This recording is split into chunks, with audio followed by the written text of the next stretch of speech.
evening. We will now call this board meeting to order. If you'll please join me in standing for the pledge. And before the pledge, Bishop Mincy is going to come up and lead us in our invocation.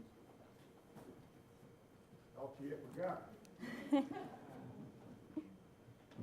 Let's bow our heads. Kind Father, in the name of Jesus Christ, we are so thankful for the gift of this wonderful day. We thank you for the wonderful privilege that you have allowed us to be together in this room one more time. God, we thank you for this board. Oh God, we just thank you for Superintendent, Deputy Superintendent, all of the staff, all of the district students and teachers and parents and everybody that is a part of this district tonight. We ask you, oh God, for your mercy, for your strength, for your guidance, for your protection. We ask you, oh God, for your wisdom tonight on decisions that will be made, oh God, that will affect the lives of our children and their families. Oh God, I just ask that you will be in this meeting, oh God, and let this meeting be a fruitful meeting. Bless the people tonight, encourage the people tonight, and ever keep us by your divine power. And we will ever tell you thank you for it all. For we ask it in your wonderful name, Jesus Christ, we pray. Amen. And I'll now ask that Michaela Santiago comes up to say the pledge.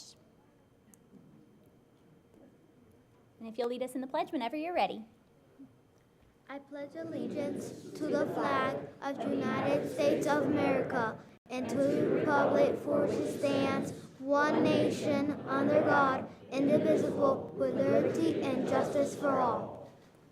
Thank you. You may be seated, except for you, Michaela. We got some questions for you. So, how old are you? 8 years old. 8 years old. And where do you go to school? Floral Avenue. Floral Avenue. And what grade are you in? Third grade. Third. And I hear that you are a budding entrepreneur and have a little business. Yep. Can you tell us about it? It's a lemonade stand. A lemonade stand? I raise money for people or animals in need. People and animals in need. That is awesome. Man, that is not what I was doing with my lemonade stand money at 8 years old. But, well, so what do you want to be when you grow up? A chef and own my own restaurant called My Dog and I, which you can bring your dog to eat with you. Oh, you are speaking to my heart. My dog Oliver loves nothing more than going to dinner with us. So we will be there. Just let us know when you open. Okay. So, well, thank you so much for leading us in the pledge tonight. Do you have any friends and family here with you? I got my best principal, my best principal Assistant principal? and my best teacher, my best mom, and my best grandma. Man, will all of these best people stand up? You have the best support system. Well, we are so proud of you, and thank you for coming and sharing with us tonight. Have a great night. You too. You can go.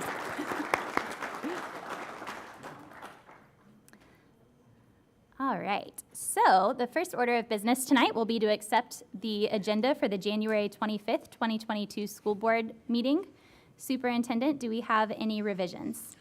Yes, ma'am. Madam Chair, members of the board, there are 3 revisions. Item K8, Combi Academy, remove wastewater treatment plant and connect to City of Lakeland's public wastewater collection. That item is being removed. Item Q6, TPG Cultural Exchange Services, based off the conversation through workshop. That item would be pulled and rescheduled for February until such time as we can get questions answered satisfactorily through TPG before moving forward with that recommendation. The last item, there was a change to the HR transaction form as one of the slated individuals did not accept the position at this time. Thank you. And I'll seek a motion to approve the agenda. Motion to approve. Second. Any discussion?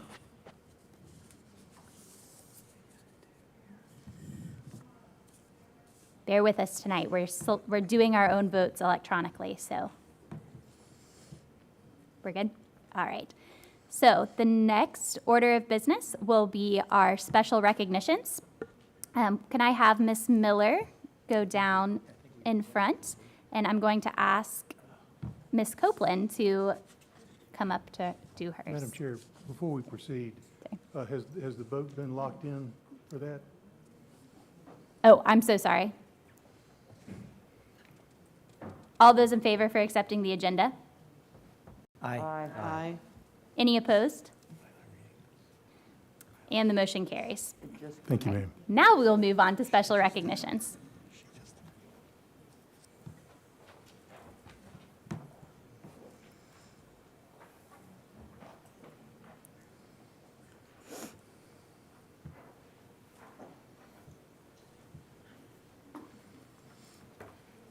That seems so high. It'll catch you, I promise. It will. Good evening, everyone. Tonight, I have two groups of stakeholders from our Take Stock in Children program here to recognize. Both groups are vitally important to the success of the students in that program. So bear with me as I tell you just a little bit about what goes on. For anyone that may not know, our Take Stock in Children program is a statewide program, and the Education Foundation serves as a lead agency for Polk County. Excuse me. When students are in the program, they have to do just a few things to earn their scholarship that we've already purchased, Florida prepaid scholarships that are waiting for them. They have to keep a 2.8 minimum GPA. They have to have good attendance, good behavior, meet with a mentor, and then, of course, graduate. So although we have staff that visit the students at school and look online to regularly check grades, attendance, and behavior, we depend on the mentors to act as a liaison for us. So mentoring is mandatory. It's not an option. Florida Prepaid requires that for students to receive their scholarship, and we have to actually turn the hours in. Mentors commit to seeing their student 2 to 3 times a month for 20 to 30 minutes each time to check in and make sure everything's going okay. And they're like an accountability partner and get with Take Stock staff if they see there's any type of intervention or assistance that is needed by the student. Many of them have jobs. They do other volunteering. They have families. So a commitment like this is huge. So I don't know if you're aware, I bet you are, that it's National Mentoring Month. So I have 3 folks that I've brought with me this evening to recognize, and they illustrate the almost 90 mentors we have that are doing this same work. So Danny Higgins is here first. Danny works at Mulberry High School, so she's a school district employee and currently mentors 8 of our students there. She's mentored 26 students over 9 years as a mentor. She arranges translation services for the Hispanic students in the Take Stock program. Sometimes their parents, there's a language barrier, so she helps us with that too. Dr. Larry Rankin is a retired missionary, and he's mentored for our Take Stock in Children program for 7 years. And in those years, Dr. Rankin has mentored 6 Take Stock students. He likes to start with the students when they are in the 9th grade, is where our students start, because he likes to establish a long-term relationship with them. And silly me just put 2 and 2 together that Dr. Rankin's family is also one of our annual sponsorship scholar sponsorships. When the girls in the office bragged about him, I just didn't realize it was one and the same. So then Reba Coyle is a specialist with District Workforce Education Department. Reba has mentored in our program for 4 years and is currently getting ready to see her first mentee graduate. So we have almost 100 mentors, as I said, in our Take Stock program. Couldn't bring them all tonight, but I just wanted to thank all of them publicly, let you know what they're doing with our students. It's mandatory, it has to happen, and I can tell you it's hard to keep 100+ mentors every year. Shout out to Mrs. Cunningham, who used to be a Take Stock in Children mentor. And if any of you or anyone in the audience or anyone that sees this might like to serve as a mentor at Lake Wales, Lakeland, Lake Gibson, Kathleen, or Bartow High School, just let me know and we can make it happen. So thank you all, and thank you to all of our mentors. Can we get a picture? Yeah, want to, y'all do a picture and my other group's gonna come up. So y'all can over here. Where do you want us? Facilitator. Oh, okay. Can we go the other side of Danny? Okay, Danny, y'all scooch together. We do love each other. Oh, I'm on this one.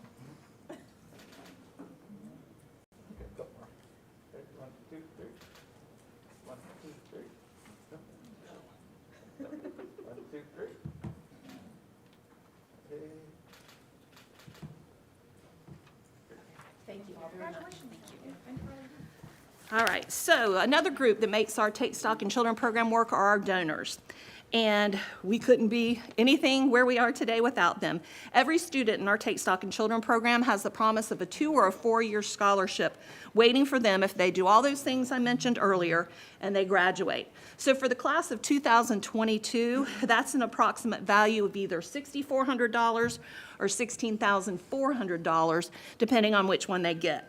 So as an education foundation, we can purchase Florida prepaid scholarships, buy one, get one free, half off, however you want to look at that. And we have one group, the group that's with me tonight, that has taken ample advantage of that deal. So the Citrus Center Kiwanis Club have partnered with Take Stock in Children for 19 years, and over that time have provided 140 students with tuition scholarships. To date, with the match, their club has raised just over $839,000 to help students earn a Florida prepaid scholarship in our Take Stock in Children program. So tonight we have Catherine Cook. Yeah, that deserves a big hand. Catherine Cook, Dylan Daniels, and Alan Higgins. Alan was club president this year. Dylan and Catherine have been on the golf committee for as long as I've been director, so 17 years plus. And we just thank you for everything that your club does. Some of the club members have served as mentors as well, so thank you. And we have a certificate for your, oh, you have your certificate for your club. Thank you. And he probably wants to do a picture. He's crazy about that camera.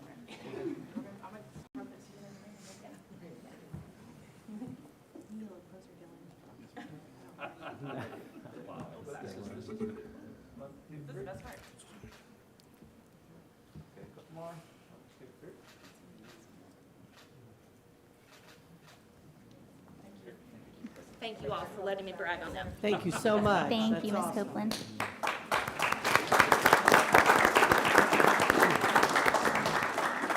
And now at this time, I'd like to ask School Board Member Ms. Kay Fields to come forward for recognition of our community leaders providing support to our TPG teachers. While Ms. Fields is making her way up, I'd like to extend Polk County Public Schools' heartfelt thanks to our community members for stepping up to assist our international teachers by showing inclusion and compassion. I'm sure we have, many have and will continue to contribute. We'd like to highlight a couple this evening, though. Katina Campbell is a daycare owner and businesswoman. She attends Hearst Chapel, AME, in Winter Haven. Ms. Campbell organized an event at her church where more than 30 international teachers were provided with transportation, a buffet meal, a free shopping experience at the church to get food, household items, clothes, and toiletries. The event also matched community volunteers with the teachers so they could be a local resource of getting acclimated with the county. Most recently, she organized a few men at her church to purchase a vehicle for one of the international teachers.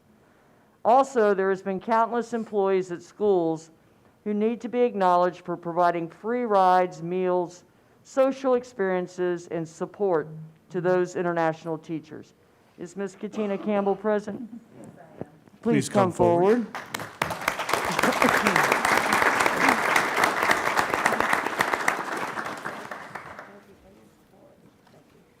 And I believe there's a certificate for Hearst Chapel as well. I'm not sure. Okay.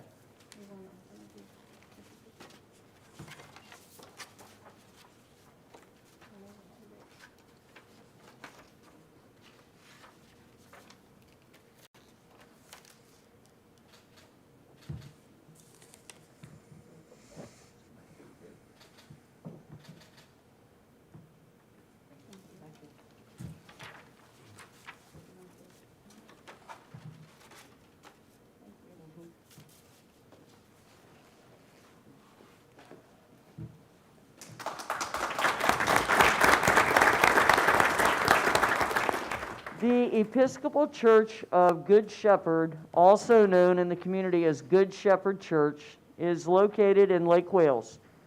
We also have a YouTube channel and a Facebook page. On Sunday, in late July 2021, a quiet, confident young man named Uche from Nigeria came to visit Good Shepherd. He was warmly received, but with masking and social distancing at the time, it was difficult to get very acquainted. Some of us thought he was visiting as a missionary. He faithfully attends church every Sunday. In August, Uche invited Dion Yaw, another international teacher from Ghana, to join him. Everyone at Good Shepherd enjoyed getting to know both of them. However, we didn't realize they were walking to and from church in early September. They never mentioned it or complained. Several of us noticed and started to ask about their transportation. We learned that transportation is one of the biggest barriers for our international teachers. Church members teamed up to provide round-trip Sunday transportation for our beloved international teachers. Once round-trip Sunday transportation was in place, other international teachers joined. They are treated with a hot breakfast on Sunday mornings. Several of us have been to their apartments, rental rooms, and humble cottages. We have shared our cell numbers and text numbers in the event of emergencies. A Good Shepherd member named Pablitha daughter got enrolled in a local kindergarten class. She took the family shopping, provided school clothes for the daughter. Other Good Shepherd members have and still provide transportation for shopping, since most of our Lake Wales teachers walk. We have a few bicycles. I believe 3 out of the 16 have purchased small, expensive, older vehicles. Used car prices have recently soared. A number of Good Shepherd members have reached out to help our international teachers. There are too many to name.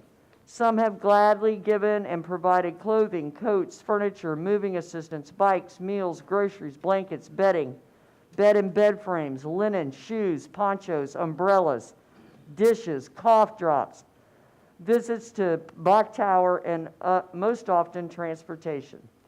Even at 6:30 in the morning on rainy school day, rides were provided so our international teachers could arrive to work and warm and dry. At Good Shepherd, we believe God has called us to give and serve. It is a pleasure to help our international teachers get settled in the Lake Wales area. Again, we appreciate this opportunity to share and be recognized.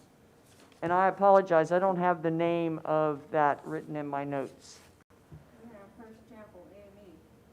And that went to Miss Campbell. Okay. She gets both? Yes, because that's her church. It's our church. All right, thank you. And that concludes our special recognition of our support of our international teachers. Thank you, Chair Wyatt. Thank you. Madam Chair, that concludes special recognition. Thank you, Superintendent Hyde. Next on our agenda is public comments for items on the agenda, as adopted at the start of this meeting. Before we begin, I would like to welcome the public and go over our public comment process and opportunities for this evening. We will have 2 opportunities for public comment. The first will be for items on this evening's agenda to be voted upon. At the end of the meeting, we will also have an additional opportunity for public comment on items that are not on this evening's agenda. To register to speak, community members must fill out a speaker card in the lobby prior to the meeting. All speakers will be given 3 minutes. The clock will give you a warning sound when you have 1 minute left and when you have 30 seconds left. Please give your name for the record. And as a reminder, public comments are an opportunity for us to hear your thoughts and comments. While it is not a question and answer session, if you are seeking additional information, I encourage you to contact any of us or the superintendent's office outside of board meetings, and we would be happy to have deeper conversations. So our first public comment will be Andy Crossfield, and on deck is Brittany DeVore.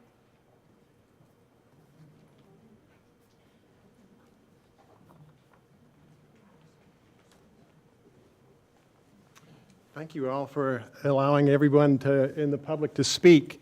After seeing some of the news accounts of how raucous these meetings come, I had to be here to show our support for the school board. You were elected to care for our children, and that's our biggest resource. And I have to tell you that sometimes the decorum in the room hasn't matched the value that you offer the community. And I brought some friends, if they could hold their signs up. Thank you so much for the job you do and the dedication that you have to our children. As far as sex education, and let me stick on topic here, I can't think of a more opportune time to answer the questions every child has about their own body than at school, because I know I didn't learn it at school. I had to learn it on the street. Honestly, most people here probably did the same thing. And if you can ask a trusted teacher questions that you're struggling with, or identity that you have an issue with, and you find compassion and knowledge, I think we will stop a lot of the sexual assault that goes on in society. And let's face it, if we can stop one sexual assault because somebody took the effort to explain the facts of life to children who were questioning it, then isn't that worth it? Isn't preventing sexual assault in this society worth it? And if you have an opportunity to do that, I heartily endorse the program. And I hope you vote in favor. Thank you very much. Thank you. Brittany DeVore, and on deck is Gloria Monosmith, I believe. Hey, good evening. I just want to thank you that I appreciate you listening to us and hearing us, and for acting so swiftly regarding the items that we have expressed concerns about. Swiftly, you put those items up on the school district website. Thank you for your idea of allowing parents to opt out of certain topics. So thank you. Thank you for listening and for acting so swiftly. Honestly, that's really all I have to say. I did notice on the opt-out form, though, that the second sentence says, this approved curriculum is presented by registered nurses. And so then perhaps I've missed something. Perhaps I've missed a conversation or a decision that's been made. To my knowledge, it was registered nurses may be involved in it, but it's also be approved. Trained teachers is what the wording that's been used in the past. So which then just leads me to other questions of how are they trained, who trains them, but I will follow up with Superintendent Hyatt or one of the school board members, and perhaps that is a decision that's been made, and perhaps it is going to be truly addressed by registered nurses, and if so, that would be awesome. And if it isn't, though, I would just ask that the opt-out letter, that the wording on that letter reflect the most truthful and accurate statement, that it may be presented by registered nurses or trained teachers, or however that wording is going to be. So just thank you for acting swiftly, and I'll follow up regarding that question. Thank you. Madam Chair, if I may, I can address the question actually now. So in reality, at the elementary level, the entire curriculum is delivered by our school nurses. And outside of that, correct me if I'm wrong, Dr. Lutz, it's our health staff at the middle school and high school? At the elementary and middle school level, it's delivered by our registered Nurses. At the high school level, it's delivered by the OAP class teacher with support from our district registered nurses. So as far as the curriculum is concerned, those are your health certified instructors, and so they have a background in the information there. So. And so does the middle school and high school letter already address that? Perhaps, I only We could read elementary differentiate because that's that in the one the that letter. applies to me. We could provide that differentiation in the letter. Okay, thank you. Yes, ma'am. Thank you. Gloria Monosmith, and on deck is William Young, Bill Young.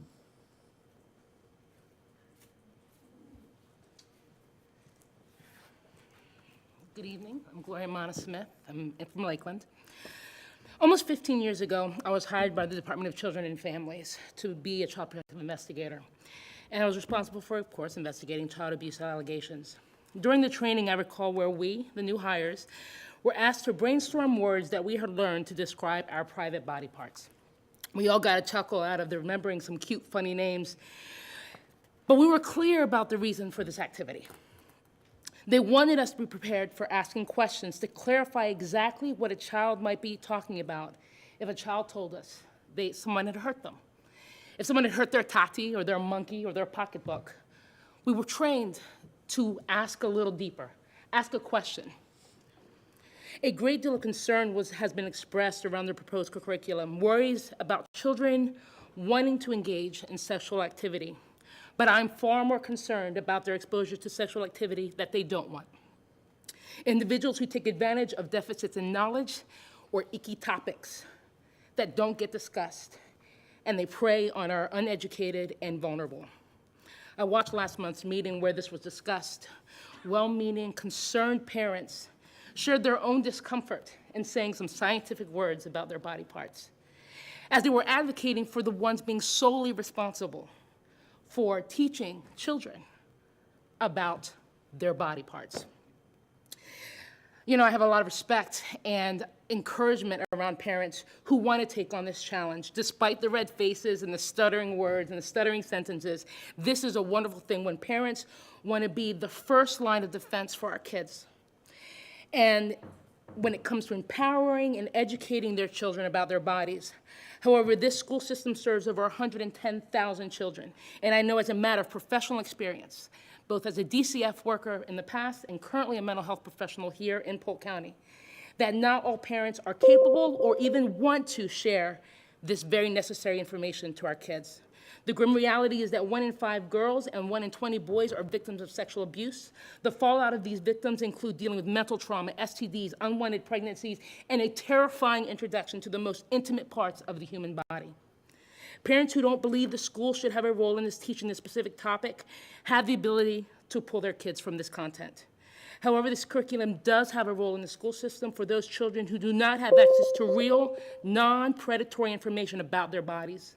For this reason, I support this curriculum, not because it's perfect and not because it's ideal, but because information empowers and protects, and something is better than nothing, and nothing is what too many children receive. Thank you. Thank you. Bill Young. And then next up will be Catherine Sutherland. No, Bill Young, and then on deck is Catherine. You're next, Bill. That was my not sure I should come up.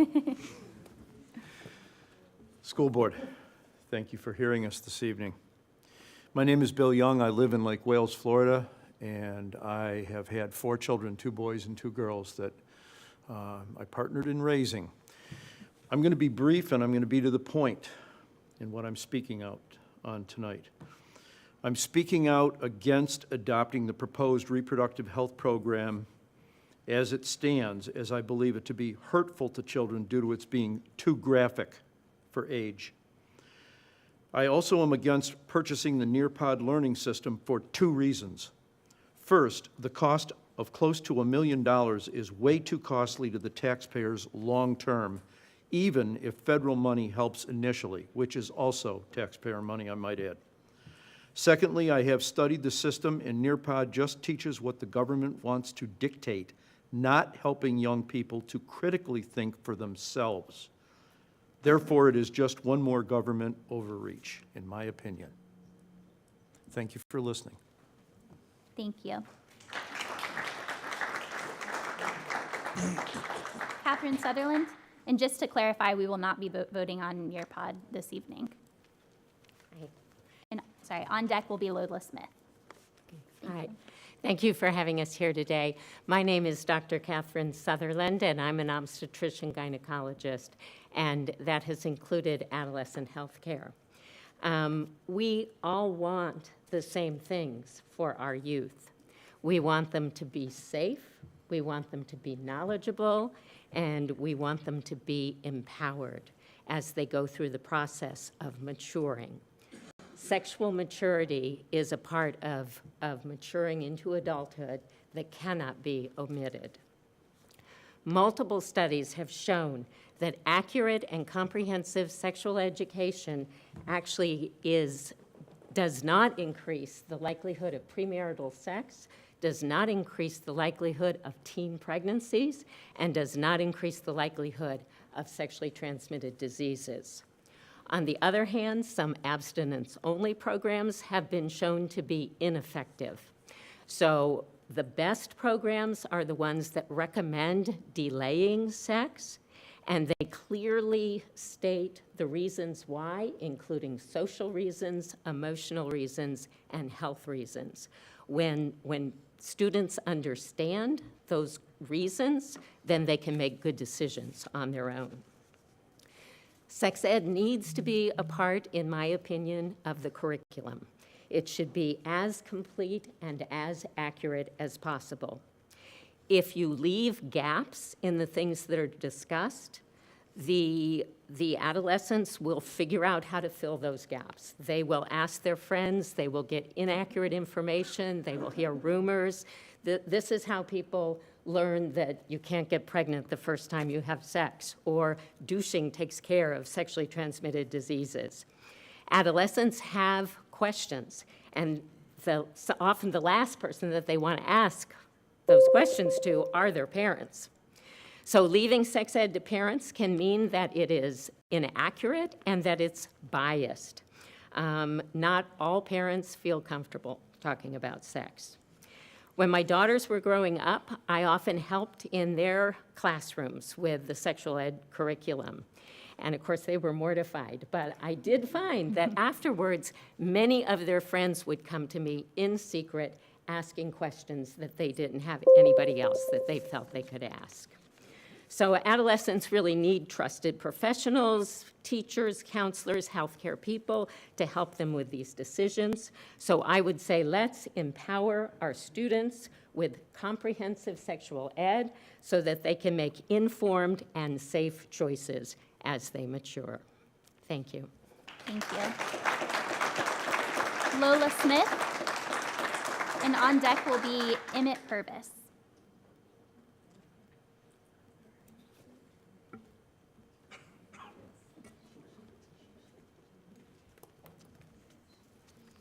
My name is Lola. I'm 10 years old, and I go to Boswell Elementary School. A lot of the speakers at the last meeting seemed to be concerned about my innocence. Thanks, I guess. But it seems to me that most of those speaking haven't been a child in quite a while. So, as an actual child, I'd like to say we are fine. A lot of the adults expressed concerns that learning about sex would make kids curious and we'd want to try it. Well, I can assure you, I've learned about Christopher Columbus every year since kindergarten, and I have never felt an urge to discover and colonize my neighbor's backyard. I've gone to art class just as long, yet both of my ears remained intact. My point is that kids deserve more credit than the adults in this room are giving them. We have morals and common sense. Health class provides us with facts. Our health and our families, and sometimes our faith, provides us with morals. When you argue that kids should learn about sex at home, you are implying that a parent is somehow being prevented from having this conversation at home. Just because it is also being discussed at school, the truth is, these discussions at school often lead to important discussions at home. We will carry our beliefs from home with us when we go to school. But preventing in-school health and sex education is a mistake. I know you want to keep your kids from having sex because it makes you uncomfortable. But the truth remains, 71% of American teens have sex before they turn 19. But research shows that minors that receive formal sex education in schools have sex later in life than those who don't. Research has also proven that abstinence-only education has no effect on the rates of teenagers having sex. It doesn't work. I implore everyone here to consider the many benefits of health class that teaches kids proper words from body parts, consent, honest sexual education, and birth control. And please give your children more credit. We have more common sense than you seem to realize. Thank you for your time. Thank you, Lola. Emmett Purvis. Emmett Purvis. And then on deck will be Lisa Burke.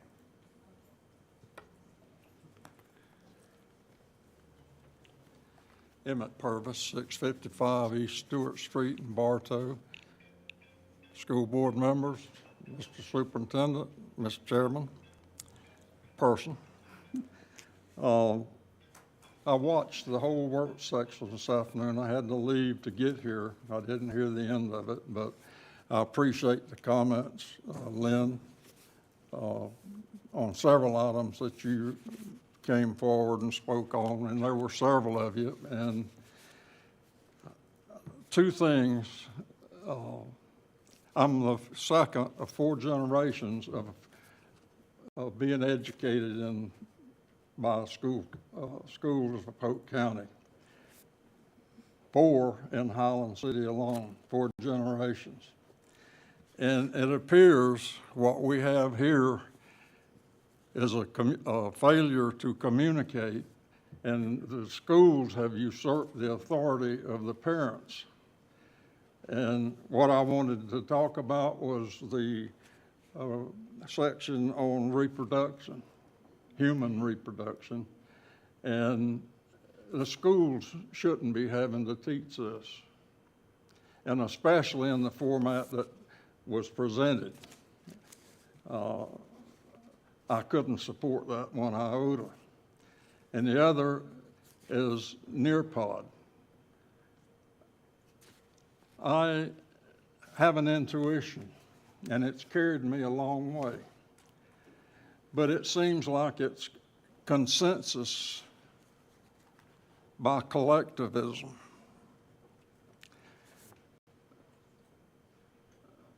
Education. What about those that excel? What about those that are being held back? What provision is being made for them? And I know this is not a question and answer session, but I'll close by saying I'm a Frederick Douglass Republican. I vote my values, and I have a heck of a lot of respect for Frederick Douglass. And however you vote on these 2 items that's on the agenda, one of them is, the other one was on the work session. It's an indictment on you as individuals, and I thank you very much for your time. Thank you, Mr. Purvis. Lisa Burke. And then on deck is Jacqueline Torres.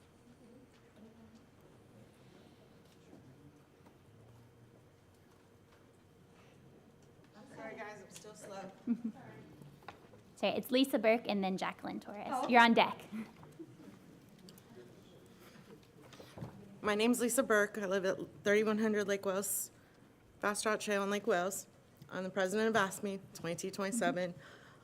First of all, I want to thank those international teachers for stepping up, coming to another place that you don't know. And I've actually been on both sides of the fence now. I'm at one of the schools that they work at, and they're doing excellent. They've had to put up with a lot. Look, they've had to put up with me. We know how that is. As you go through tonight, I want to say clinic sounds great. I hope we can get that going. Plus another one a little bit bigger for the other side of the county, for those of us not from Lakeland. From earlier, sorry guys. As you go through tonight, I did want to talk about we still need to work on our communication issues, and that goes throughout the county. Stephanie, PEA, administrators, everything, because we still have issues with respect, communication, and everything else through the district, okay? And as you go through and deal with the budget, please still continue to invest in the employees that you have and help us get more that want to stay and be here, as we should still be the school district everybody wants to work at. Thank you. Thanks, Lee. Thank you.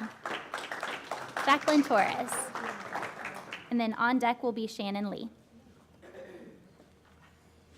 Hi. Good evening. I'm here to support all of you, and thank you for all the work that you do for our students. We've heard tonight from a citizen, a parent, a grandparent, and a doctor. I grew up with someone in the household where sex education was not discussed. It was not discussed in my school. It was not discussed at home. My mother was of the mindset, if she didn't talk about it, it wouldn't happen. To be perfectly honest, it was years before I knew why I had a menstrual cycle. I didn't know. I was too embarrassed, and I was ridiculed if I did speak up that I didn't know to my peers. I didn't learn it in the streets. I was just naive. So I represent the person who was never taught sex education in school or at home. And as a result, I was taken advantage of in high school. You know, it is what it is. What can I do? But when I had kids, I made sure that they were going to learn about it. And when I approached them, or I just kept the subject open, they told me they already knew about it. And I looked over. I do remember I had to sign a paper for them to participate in this. But when I reviewed with them what they were taught in school, it was so tastefully done. It was so empowering for them. I wish I had that empowerment. Please keep the sex education program in our school system because I want our children to be empowered. I do not want anyone to be taken advantage of. Knowledge is power, and I want them all to be knowledgeable. My children were not promiscuous. You might all say, oh, well, you don't know what's going on, Mom. No, I am super involved. I'm very involved. Anyone who knows me, they know that I'm involved. My kids were not promiscuous as a result of that knowledge. Anyone who knows me knows I am fiscally conservative. I am tight with every penny. And I'd rather see money go to this to prevent unwanted pregnancies in the future than having to support unwanted children on welfare later on, or having to pay for programs of abused children who didn't want to be born. I'd rather my money go to prevention and education than anything else. Thank you for your time, and please keep the program in our school system. Thank you. Thank you. And Shannon Lee.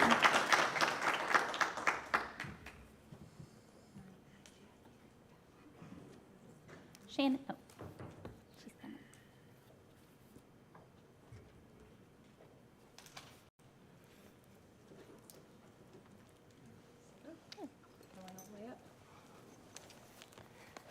Good evening. Thank you all. Just want to thank you for what you do. We are very appreciative, and for the time to be up here and talking with you.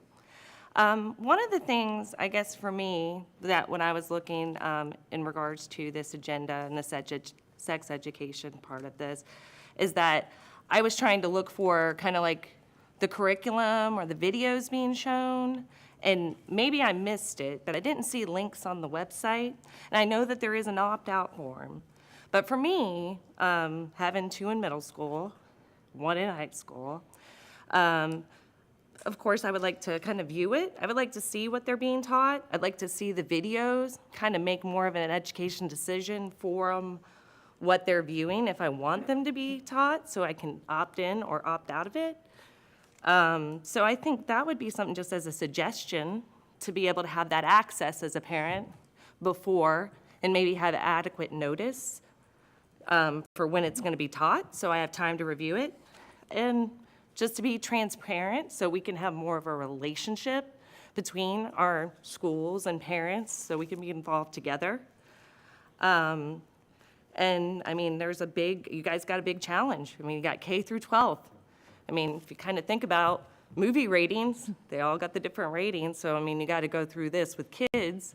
Obviously, something for high school is not going to be appropriate for elementary school. So, I mean, it's a big task. So I think having the access, and just for me as a parent, that's just something I wanted to bring up, that I thought it would be nice to have that. And it was something I was looking for today. I listened to your meeting today. So, but that was really all that I had to say about that, just that we would like to have the information. I agree it needs to be taught, but I think parents should see what's being taught. Videos, materials. From what my kids say, there are videos. So I think it'd be nice to be able to have access to those videos ahead of time. And that's really all I had to say. Thank you for your time. Thank you. Superintendent Hyde, can you comment briefly on the videos? I know we talked a little bit about it today in work session. Yes, ma'am. So there are a total of 22 videos. Only 6 videos do we have licensing, which would allow us to publish them to our website. Those were posted. There are 16 additional videos that we do not have copyright permissions to post. Mr. Bridges and the academic team are working on that. However, it is more likely that we will have to, because we cannot reproduce that and publish that on our website, it is probably more likely that parents will have to go to their school to review that content in the interim. As far as notification, as we talked about, if and when the board approves the curriculum, then we will actually schedule the activities for schools, and then parents will receive notification at minimum of 1 full week prior to its delivery. So parents can, again, go back, comprehensively review what's available to them, and make an informed decision as to the topics that they want their child to participate in or withdraw from. Thank you. You're welcome. Okay, and that concludes our public comment for agenda items. Next on our agenda is the approval of the minutes. And the first set of minutes is to approve the minutes from the January 11th, 2022 special school board meeting. Move to approve. Second. Ms. Fortney and Ms. Miller, do we have any discussion?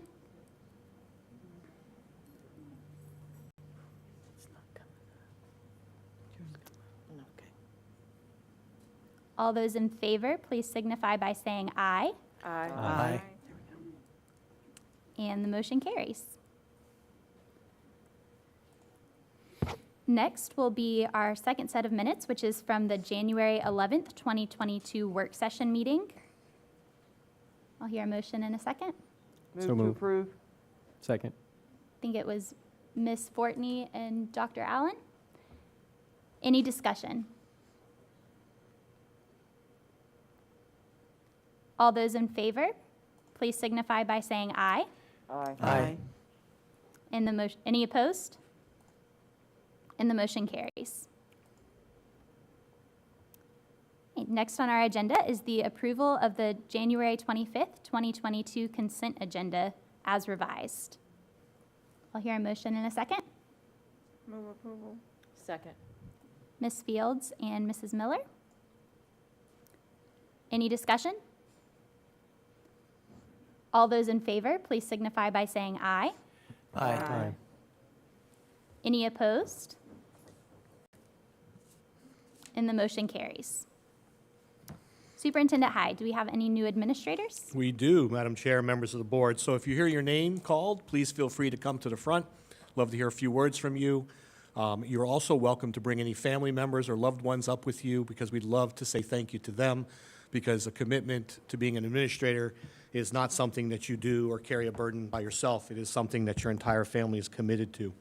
So at this time, the first administrator I'd like to introduce to the board is Ashley McEntee, the administrative assistant at Haines City High School, who's now being promoted to assistant principal at Haines City High School.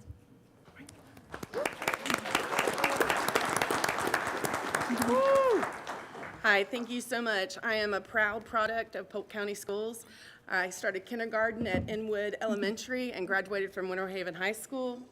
And now I have the honor of serving as assistant principal at Haines City High School. Go Hornet Nation. And I am here tonight with my mom, Donna. Thank you. My mother-in-law, Sharon, my daughters, Jocelyn and Lily, and my husband, Joe, and my grandmother is in Tallahassee. And I know she's watching and making notes, and we'll have a discussion later about this. So, thank you so much. Congratulations. What a great opportunity. And I'd like to just say, I know that Principal Lane could not be with us tonight, and on his behalf and on behalf of the Hornet Nation, congratulations. Everyone is so excited for this opportunity as you move forward. So many blessings to you and your family, and thank you for what you do. Thank you so much. Appreciate you. Thank you. I'm sorry, Ms. Miller. I was also a graduate of Winter Haven with Ashley, but I want to recognize her mom, Donna Swindle, stand up, who led this district for a long, long time. So look at this, generations here with us, and we so appreciate all the work for many, many years. Thank you. Push your daughters to education, please. Push your daughters We want into your daughters to education. follow a career craft in Make them education. teachers. All right. We hire nurses as We well. hire school nurses all the time. Thanks, Ashley. Next administrator I'd like to bring forward, if they're here with us, is Shelley Camp, who's a school-based coach currently at Wagner Elementary School. However, she is being promoted to assistant principal at Medela Elementary.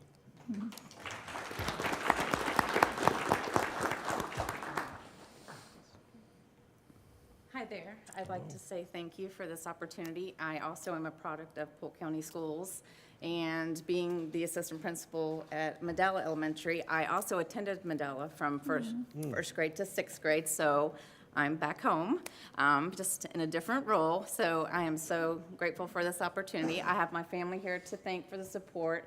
My husband, my son, and my mother are here with me, and I also like to thank Dr. Henry and Mrs. McLeod for giving me this opportunity. So thank you once again. Congratulations. Great job. Thank you.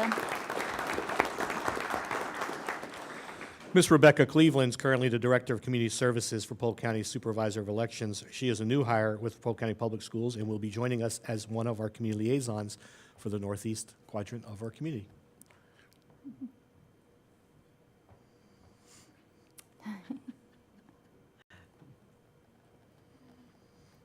Good evening. Thanks for having me here. I am truly honored and humbled for this new venture in my life, this new position. I am a native of Polk County, born and raised in Haines City, went to school there, spent almost a decade working in the community with the businesses and the schools community with the chamber. Currently, the past 4 years with the Supervisor Elections Office in an outreach and education capacity countywide. I'm looking forward to get back to the community of my heart, Northeast Polk County, to do some good work and advocate for the schools and for the students for Polk County Public Schools. Thank you. And I just Yes. want to say we are so proud of you and so excited to welcome you home, so to speak. And I look forward to all the wonderful relationships that I know you will help us to build in the greater Haines City area community. So best wishes as you move forward in this wonderful, wonderful new position. And thank you, Superintendent Hyde, for creating this opportunity for Northeast Polk. We really appreciate it. Thank you both. Thank Congrats. you. Thank you.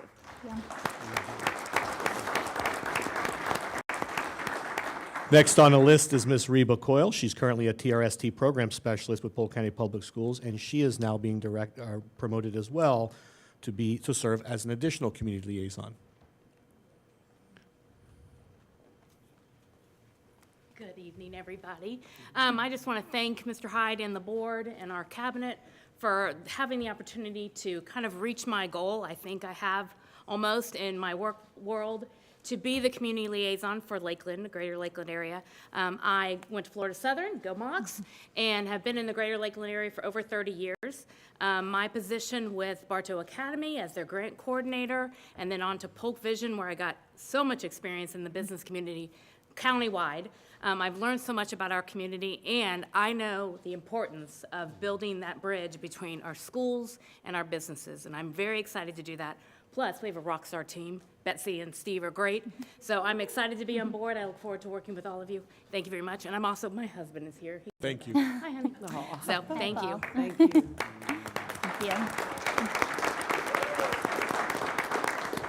you. And last but certainly not least this evening is Miss Tally Miller. She is currently the assistant principal at Crystal Lake Middle, but she is being promoted to principal at North Lakeland Elementary.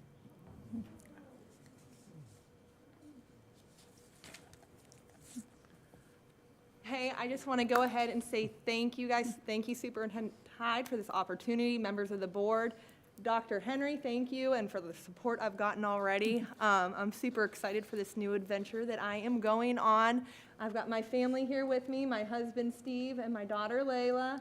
I got one more watching at home, and they've been a tremendous help to me getting to this point in my career. I think there's some other people in this room who have helped me get here. I think I saw Mr. Butler around here somewhere earlier.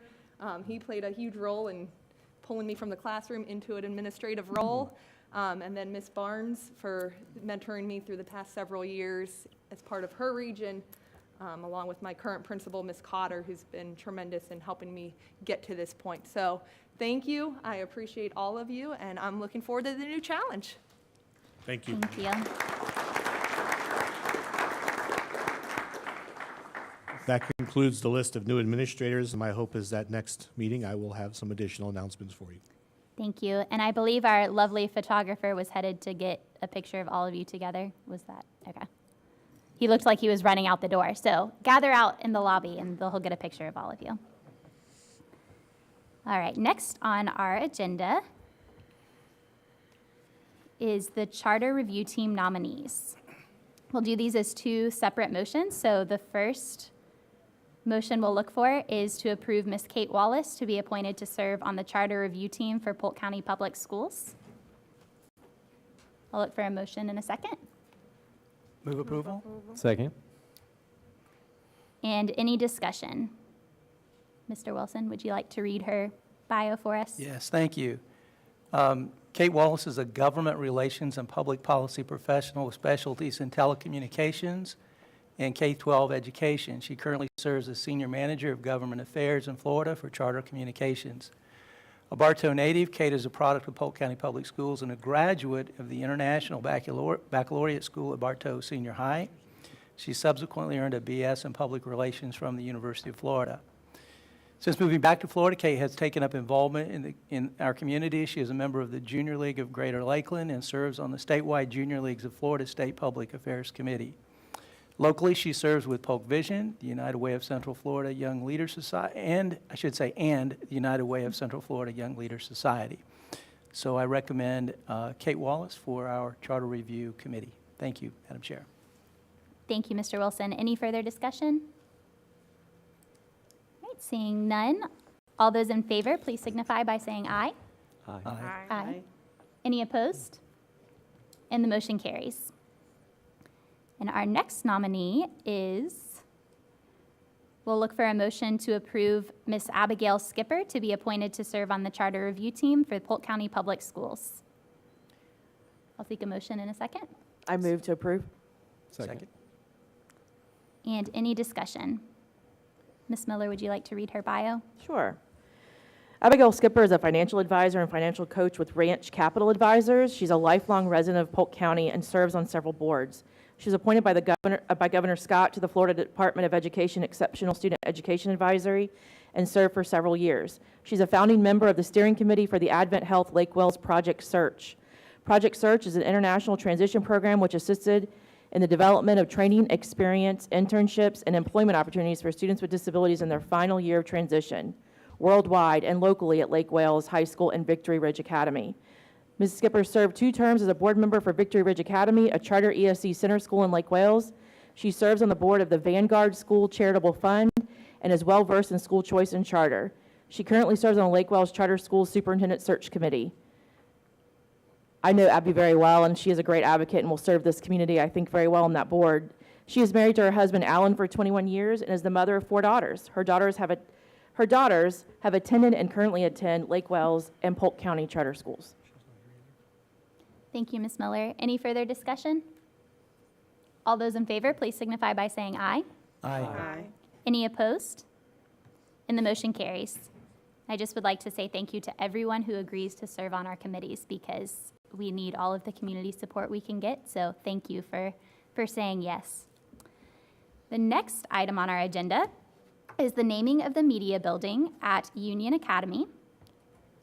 So I will seek a motion and a second to approve the naming of the media building after Mr. Jordan Jerome Corbett. I would love to make the motion to approve the naming of the Media Center at Jewett Academy Middle after Mr. J.J. Corbett. And I would love to second that. Union Academy, correct? Union Academy. What did I say? Jewett. Jewett. Oh, Lord, my head. When you've taught at all might of as the well. schools in We Polk can name them County. all. Thank you. So we have Ms. Fortney with the motion and Ms. Fields with the second.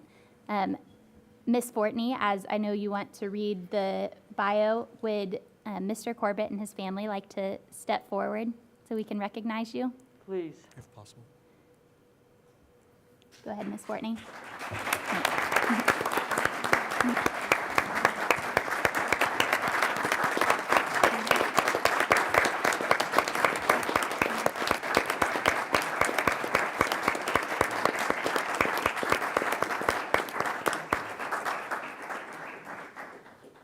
Right, and I'll have Ms. Fortney read your your bio real quick. First, I apologize, wrong academy. The biography of Mr. Jordan Jerome J.J. Corbett. In the winter of 1943-44, J.J. Corbett was among 20 young African-American enlisted men who were ordered to Fort Benning, Georgia, to be trained as parachutists. These young men were pioneers because never before in the segregated military system, then prevalent, were coloreds considered intelligent enough or brave enough to serve in combat units of any type, and certainly not capable of being paratroopers. In 1943, Americans were called to fight against Adolf Hitler's anti-Semitism and injustice. But these trained as parachutists, known as the 555th Parachute Infantry Company of highly skilled African American soldiers, were passed over and treated as second-class citizens. On the home front, discrimination raged as prisoners of war ate their meals with white soldiers, but the uniformed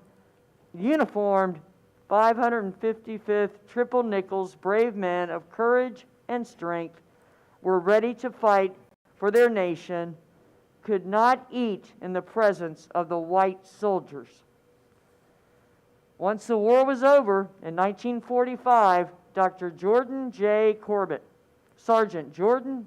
Corbett, who was stationed in Texas, returned home to Polk County.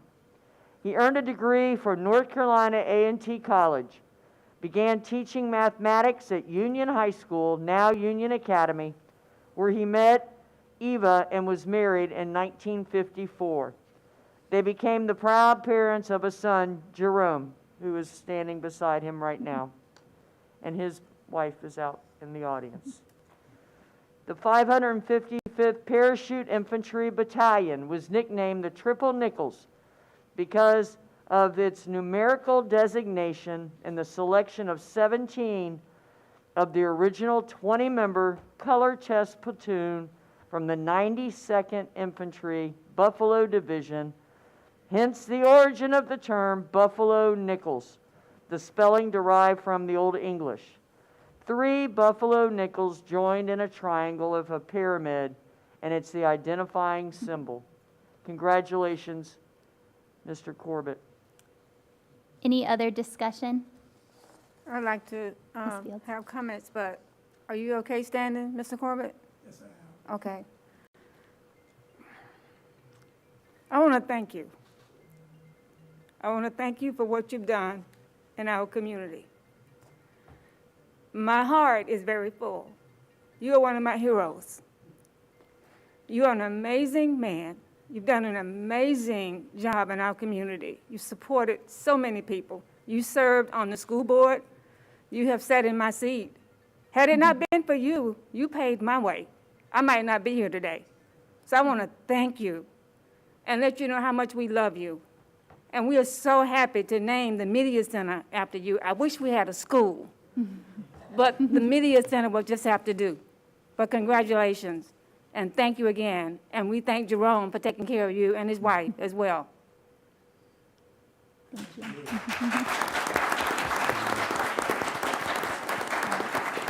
Ms. Fortney? I have here a letter that Principal Shotsky sent requesting that Media Center be named. And Chairwoman Wyatt, with your permission, I'd like to have that maybe typed up and given to Mr. Corbett as a memento for tonight. Thank you. Yes, ma'am. Any other discussion? All those in favor, please signify by saying aye.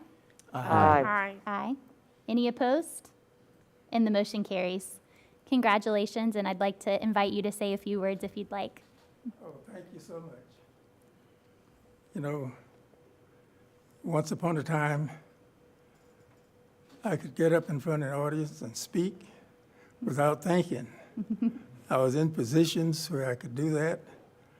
Once I served as the chairman of the National School Board Association. But right now, I'm a little wordless.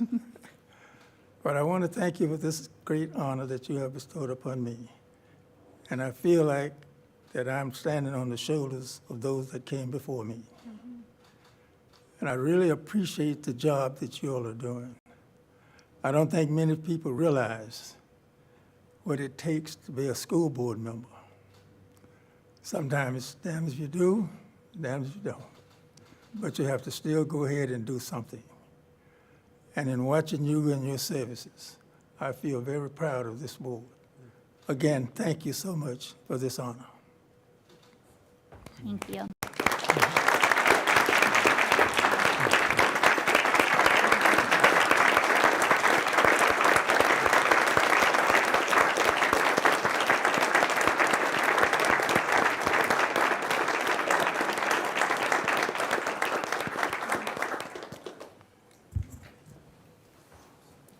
And thank you again, Mr. Corbett, for everything. All right, next on the agenda is resolution number 2021-2022-9, Building Tomorrow's Schools Incorporated. And so the motion will be to approve the resolution. So moved. Second. We have a motion and a second. Any discussion? Seeing none, all those in favor, please signify by saying aye. Aye. Any opposed? And the motion carries. Up next is the lease agreement between the School Board of Polk County, Florida, and Building Tomorrow's Schools. And the motion is to approve the lease agreement between the School Board of Polk County, Florida, Lease, and the Building Tomorrow's Schools Incorporated, lessor. Move approval? Second? Any discussion? Ms. Fields? So we had a lot of discussion about this item in our workshop earlier today. And I am supporting this lease agreement because I trust that our superintendent of schools has done due diligence and the company has been vetted. Mr. Bridges has read the contract, the lease agreement. It's different. We've never done this, Mr. Bridges referenced the Aviation Academy being similar, but it was on the grounds of someone else's property, so it was a little bit different. But I'm supporting it because I feel like the work has been done to ensure that we are going to be in a good place, and if we need to make some provisions, Mr. Bridges said that we could do that along the way. And Mr. Hyde assured us that the staff would be intimately involved and there would be good communication as we go forth with the building of this school. That is correct, ma'am. Thank you. Thank you, Ms. Fields. Ms. Fortney? Yes, exactly what Ms. Fields said. And if you remember a month ago, we asked a bunch of questions. And, at some point in time, I have to trust staff and superintendent that we are doing the right thing. And I pray we are. So I support it as well. Thank you, Ms. Fortney. Mr. Wilson? Thank you, Madam Chair. We did have significant discussion this afternoon in the workshop, and I'm very proud of our school district for taking this step forward in this very innovative approach in partnering with the business community to meet the capital needs of our school district. And as I mentioned earlier in the workshop, there are a lot of benefits to this. I think of significance to me is the fact that we can free up our internal resources, our staff, to address our deferred maintenance needs around the county. We have a lot of schools that require a significant amount of work right now, and we're freeing up staff to take care of that as well as the money to do it. So I think I have a very good feeling about this. I think that we're going to see this as the wave of the future, not only in our school district, but throughout the state and even the country. So very proud to participate in this very eventful opportunity. Thank you. Thank you, Mr. Wilson. Ms. Miller? I also just want to echo thanking the staff. This is different than what we've always done. And Mr. Wilson has mentioned the average school age that we have in Polk County is 50 years plus. We cannot keep up with the schools declining, plus build new buildings. So I'm proud of our district. I think we're probably the first one to step out and do this. Others will follow. So to see Polk leading has always been encouraging to me. I'm excited for this, and as well for my schools in Auburndale who desperately need attention, that we will have funds across the district. Polk City is one I hold to my heart as a good neighborhood school that, you know, these buildings are just aging, and so this will allow us to be able to meet the needs of those aging schools. So I support this. Thank you. Thank you, Ms. Miller. Any other discussion? I too would like to thank staff. This is an extremely innovative model that they've brought us and have well vetted for months now and gotten answers to, I think, every question we've asked and then some, which has been probably into the hundreds of questions we've asked of this. So thank you to staff for all of your work on this. And all those in favor, please signify by saying aye. Aye. Any opposed? And the motion carries. Right. Our next agenda item will be the reproductive health curriculum review. The recommendation is for approval of the reproductive health curriculum as required by 1003.42 F.S. I'll hear a motion. Move for approval. Second. Ms. Fields and Ms. Fortney. Any discussion? Mr. Wilson. This was another item that there was significant discussion about this afternoon. And, you know, at our last work session, there were folks who had concerns, and I asked them to visit with me, and many of them did. And I shared those concerns with Superintendent Hyde. They've all, from my perspective, they've all been addressed. We discussed them more fully in the work session this afternoon. But, you know, in our society, the most we can ask for is choice, and there's choice here for those parents who don't wish to participate in this program. They can opt out, and I think that's you know, that's what we look for in our society. So I will be supporting this motion this evening. Thank you. Thank you, Mr. Wilson. Ms. Fortney? Well, I know we all hope that most of our children learn by their parents' example and by their parents' input, but reality is that's not the case, and that's why I'll be supporting this. Thank you. Thank you, Ms. Fortney. Mrs. Fields? Thank you, Ms. White. I want to thank Superintendent Hyde for going back and addressing the concerns that were presented to the board in December, I believe. I wasn't at that meeting, but I understand that all of the concerns were addressed. I think one of the things we really wanted to make sure that parents could opt out, and they can. And I think that they need to be given an opportunity to either participate or not. But this is something that I think that is very important. As our students grow older, they need to be able to deal with a lot of issues. And I think that this is one of the things that they need to be well educated on, in my opinion. So I, too, will be supporting this tonight. Thank you. Thank you, Ms. Fields. Would you like me to briefly summarize the changes that were made? Thank you, Superintendent Hyde. That would be great. Yes, ma'am. Madam Chair, members of the board, as we discussed in workshop, I'd like to briefly summarize because there are members in the audience who were not privy to that meeting, or even some of the dialogue I've been having with some of our concerned stakeholders, as Mr. Wilson has, and many of you have as well. So first and foremost, from fourth grade, we did strike the HIV curriculum. As we shared, that is a holdover from a prior requirement. The language shifted several years ago from must to may. And so we did make that revision that is now reflected online. I shared previously the concerns with videos. We have been able to publish those that we have licensing agreements for. We will work on the remainder.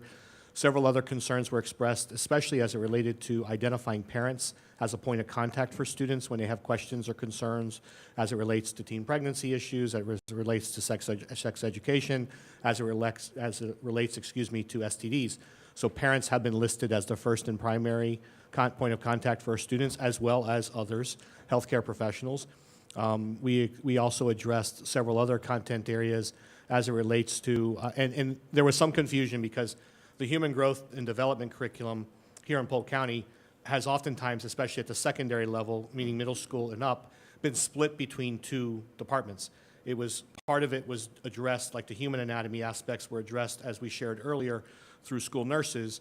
However, The health curriculum covered other components, and so the teen dating violence and those types of aspects that seem to be not apparent or related as required by statute were there. They're just simply disparate systems, so we have aligned those. We did, I am in agreement that one area where we were deficient was we did not publish our materials online. As you note, I promised that within 72 hours. We fulfilled that commitment within 48 hours, got all the content online so families could have access to it.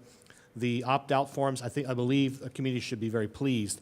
To Mr. Wilson's point, choice is important. Informed choice is just as important.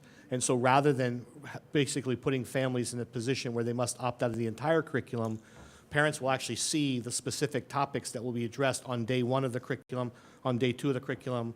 Depending on which grade level they're in, there are multiple days. So at the early primary grades, there may be 2 days. At secondary, maybe up to 4 days of the content. So parents will be able to review that and make an informed decision as to whether or not their child should participate on that particular day. What I like about it, as both a parent and as a former middle school science teacher, is in reality, I want our parents to be prepared. For those that opt in, kudos to them, just as those who opt out. I respect your opinions and your beliefs. But what I like about it is even if you opt out, you know what topics are being discussed, and they have the opportunity to discuss those topics at home with their child, knowing full well that when their child returns to school on a subsequent day, those topics will be discussed amongst the children. Also, for those who are opting in, same thing. What a powerful opportunity to open up the dialogue in case that child has questions without having to rely on the child to be the initiator for the dialogue. It's really important that the parents say, listen, I know you talked about these topics today.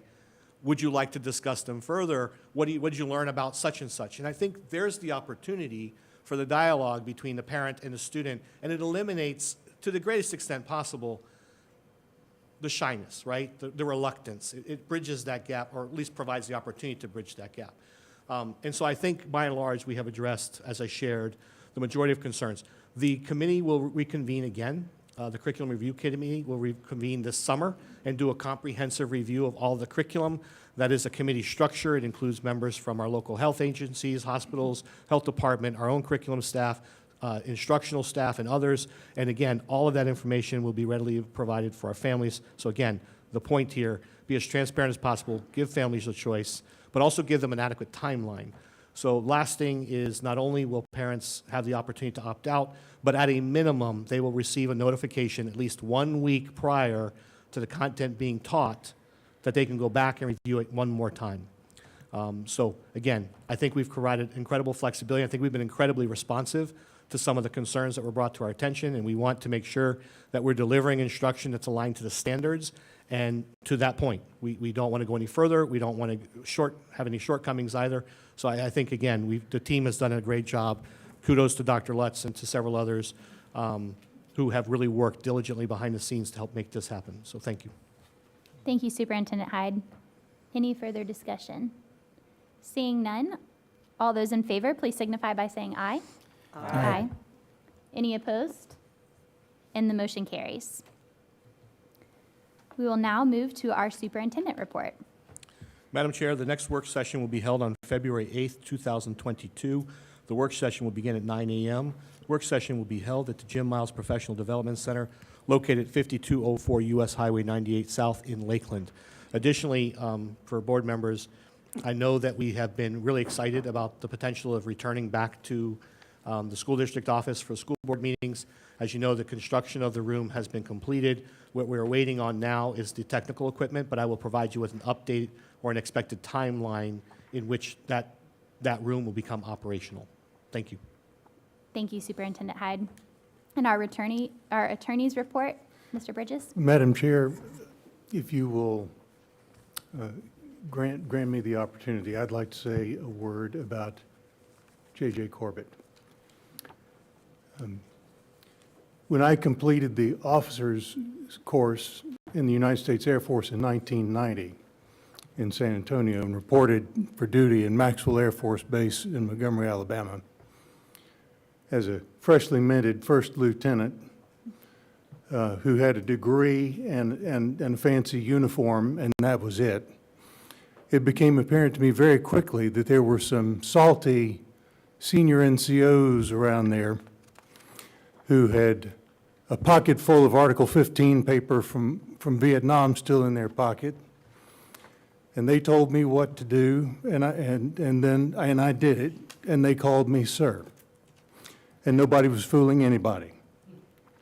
You know, we knew who ran the place. We knew that wise people listened to those individuals.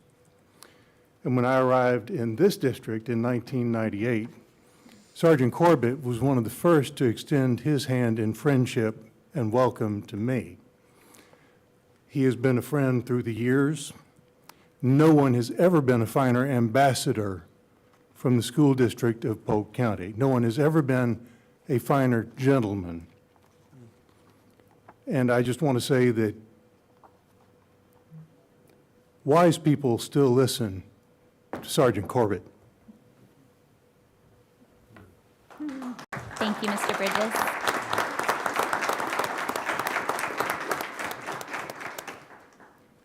Thank you. And in lieu of our auditor's report tonight, we have a nomination for the Audit Committee, Audit and Finance Committee. So the motion will be to approve the appointment of Mr. Christopher Reeder to the Audit and Finance Committee for a 3-year term. And his nomination is by School Board Member Lisa Miller, District 7. I'll seek a motion in a second. Move to approve. Second. Thank you, Ms. Miller and Ms. Fortney. And any discussion? Ms. Miller, would you like to read the bio? Sure. I don't think Mr. Reeder is with us this evening. Mr. Christopher Reeder is the Finance Director with the City of Auburndale. I nominated him. I'm very impressed with the resume, and I think he'll serve us well.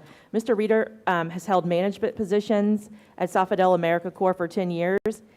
He has an MBA and a bachelor's degree in accounting and business administration with a finance concentration from Florida Southern College. His AA is in business administration with an accounting concentration from Polk Community College.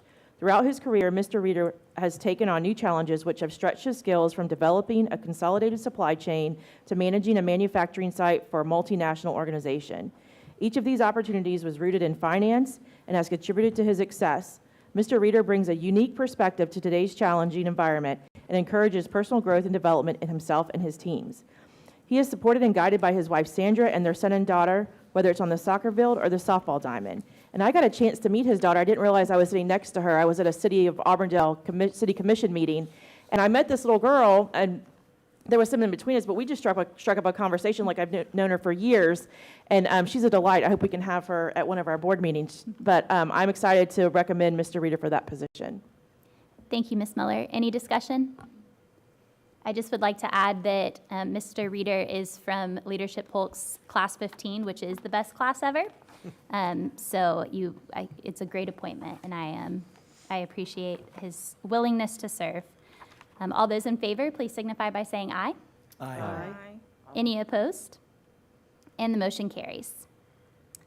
We'll now move to board member reports, and starting with District 1, Dr. Allen. Madam Chair, no comments tonight. Thank you. Wow. All right, moving to District 2, Ms. Cunningham. No report, Madam Chair. And District 3, Ms. Fortney. I'm glad y'all let me talk this time. Say, All right. I know I could count on you. I'm just kidding.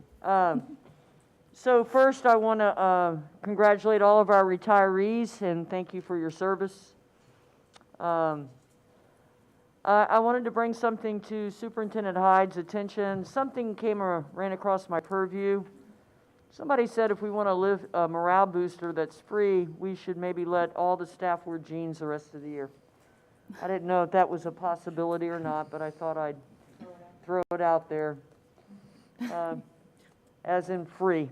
I was remiss, I did not mention January 9th was Law Enforcement Appreciation Day with deputy sheriffs living right down my road. I wanted to make sure I reminded everybody that we have a family that proudly does serve and continues to serve.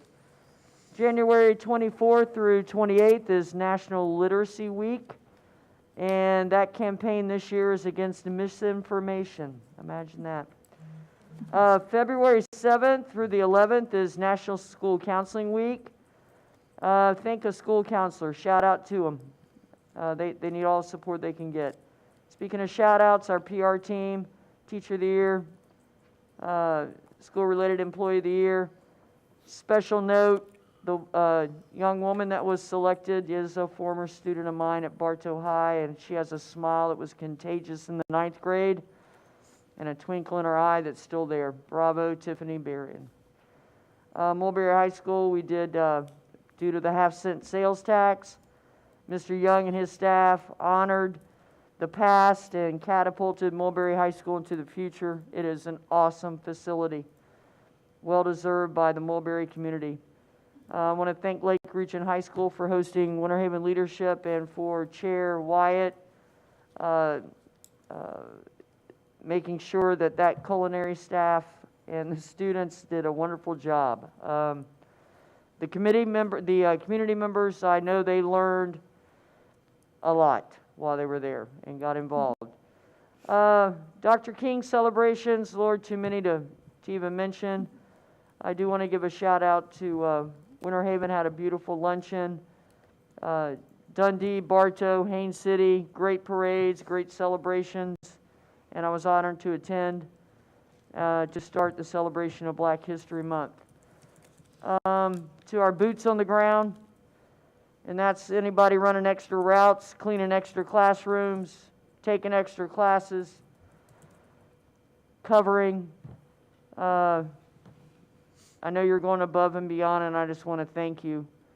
I also want to thank Bishop Mincy for always being consistent and showing up. It is noticed by me, and I appreciate you, because as he knows, pre-K through 12 public schools just do it better. The end. Thank you, Ms. Fortney. Ms. Fields? Thank you, Ms. Wyatt. I wanted to share a few things in reference to Kathleen High School. We've been having community meetings there monthly, and we've been inviting different stakeholders and alumni to come and to be a support to Kathleen, and I think we're making a lot of progress. I want to commend Mr. Jones, the principal, and his staff, and I want to thank all of the stakeholders and all of the alumni that have been coming. And one of the things that we discussed at our January meeting is incentives for our students that are actually doing well, that's turning themselves around, and we are looking for sponsors to do different incentives with our students. And we're also looking for people that might be willing to come out and speak to the students. We're looking for mentors as well. So if anyone has an interest, if there's anyone out there listening that might be an alumni of Kathleen High School, we would love to have you to contact Mr. Jones directly, and he can give you more information about what we have going on there. And I'm very optimistic about what we're seeing, and we're getting the students involved. We have a student advisory group there as well. So just want to, again, thank Mr. Jones and his staff for making sure that we have those monthly meetings. And I want to thank Mr. Green as well for his support and for his guidance in that area. The Martin Luther King Unity Luncheon and Reef Land that was in the Winter Haven community, and that was spearheaded by the city of Winter Haven.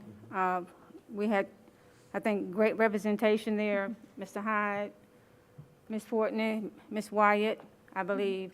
Those were the ones that were there along with me. And I have the names of 3 people, but I know there were 4, so maybe you can pick up the 4th one that I'm missing. But there were 4 people honored for their contributions to the Winter Haven community.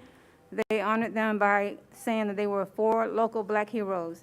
That would be Mr. Gathers. All these people are now gone on. Larry Hardaway and Miss Ann Darby. And do you know the 4th one? U.S. Johnson. Thank you. Ulysses Johnson.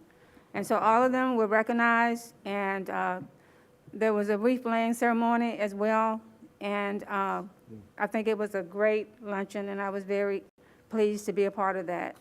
And then going to Mulberry High School this past weekend with Ms. Fortney, Mr. Hyde, and Ms. Miller, it was just amazing to see the transformation of that campus. It's beautiful. If you have not had a chance to ride down and to see it, you should. and there were a lot of people involved in the transformation of that campus. And Mr. Hyde respectfully, and thank you for that, he respectfully acknowledged former Superintendent Jacqueline Bird and her staff for spearheading that and making sure that that came to pass. So thank you for that, Mr. Hyde. And then lastly, I have bragging rights for the Teacher of the Year and the School-Related Employee of the Year, the Inspire Award. I think this is my first time ever having bragging rights, but I'm very honored and very pleased to acknowledge that we have a winner from District 5 for the school-related employee that Ms. Fortney referenced. Her name is Coach Tiffany Berrien, and she's at Rochelle School of the Arts, and she's a para coach there, and she is loved by the students, and she's loved by the community, and she does have a beautiful smile, and more than that, she really does a great job in her position. So we want to congratulate her and honor her and honor her principal and all the students and the staff at Rochelle School of the Arts. And that ends my report. Thank you, Ms. Fields. Mr. Wilson. Thank you, Madam Chair. So over the past 2.5 years, I've been conducting research on the benefits of additional resources in improving educational outcomes for at-risk students. And I was able to get data from the school district. I studied 43 schools and over 13,000 students.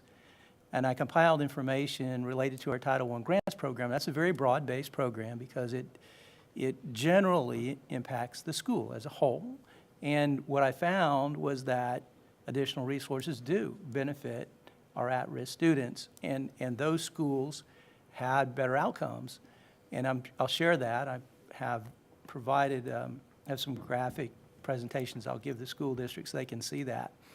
The next phase of that is working with our turnaround schools, but I'm confident we're going to see great improvement there because our turnaround schools have been quite successful. The third phase of this is looking at it at a very granular level, down at the student level, and I was very, very happy to learn we have a program, I guess I'll call it a pilot program, it may not be a pilot program for you, to look at how students are affected on a personal level when we are able to give them and apply additional resources at a very personal level. And I was very excited to hear that. The program, the folks involved in that were excited. And I look forward to seeing the outcomes of that as well because I'm sure that's going to be, those outcomes are going to be very exciting. And as I mentioned earlier today, I'm hoping that with our internal operational audit and external operational audits, we can find some additional resources. So I know we're putting some human resources towards that and I'm sure other school-related resources, but supporting them with some additional financial resources I think would be great. And I think if we can expand that program, because that's really what will move our district forward. Moving those students forward moves our district forward. And it benefits those students for their life, obviously, as well as our community. So I'm quite excited about that and looking forward to getting some data on that down the road. So thank you, Madam Chair. That concludes my report. Thank you, Mr. Wilson. And Mrs. Miller? Thank you, Madam Chair. I just have a few things. I spent Martin Luther King Day meeting with Fuel Church in North Lakeland. They do a lot for our students, and I want to just remind our community and people that don't see it every day, there are a lot of organizations involved. I know Fuel goes to schools and says, how can I help?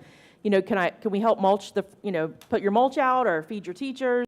And more of that is what's needed. And so I am looking forward to expanding and kind of organizing all of these groups with our community liaisons to help benefit our students. I want to congratulate our teacher and support employee of the year, Coach Tiffany and Miss Brandon. If you have not watched that video, it's online. Our teacher of the year came from a center school. If you work in our district or a board member who has not been in a center school lately, I really encourage you to go. There was a student that uses technology by eye gaze, by looking and at catching her gaze to talk, and she congratulated her teacher for winning Teacher of the Year. And that's where we're going to reach these kids with technology, which goes back to Mr. Wilson's point about funding. I'll once again say that the law that allows these children to go to school has not been funded. IDEA is funded at 14%. So if you're talking to your congressional leaders, please remind them there is a bipartisan effort to fund IDEA so that it will be at 40% before it comes to the states. This will allow the technology to let these kids succeed. So that's one thing that I think the community could help work on. I just stopped by Tenorock. I got to see their vet tech program where the teachers can bring their dogs on Monday. I thought that was exciting for the kids, and their construction academy. I took a picture of one of the chairs, an Adirondack chair they were making, and I put it on Facebook, and I think I got 12 orders already for that school. So they're doing amazing things in those construction academies, and it was fun to see the kids involved, not only just on their iPads, but being able to have the supplies there so they can learn those skills.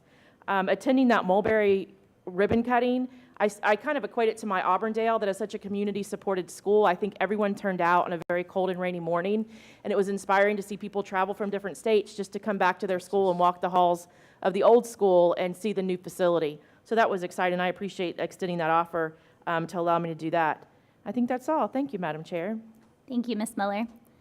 And I have just a few things tonight. The first is I just want to highlight again Leadership Winter Haven. Ms. Fortney mentioned it. Several of us got to spend some time with them last week for their Education Day. I spoke with them for breakfast and missed out on the Gouda mashed potatoes at Lake Region, so I'm a little disappointed in that, but it was a great class, and to Ms. Fortney's point, I got to meet them again at the end of the day with Winter Haven's PEP group, and they were energized and ready to get into our schools and volunteer however they can. So we're ready to put them to work. I just want to give a shout out to Katie Worthington Decker, who has been a fierce advocate for education in Winter Haven for longer than I've been on the board. She's been a great thought partner and goes to Tallahassee with me every year to explain to our legislators why education is good for economic development, and helps us flip the conversation. And I just cannot tell you how much we'll miss her in Winter Haven. Congratulations to Lakeland, because though she's not going far, I know she'll continue the good work in bringing business and education together in Lakeland as well.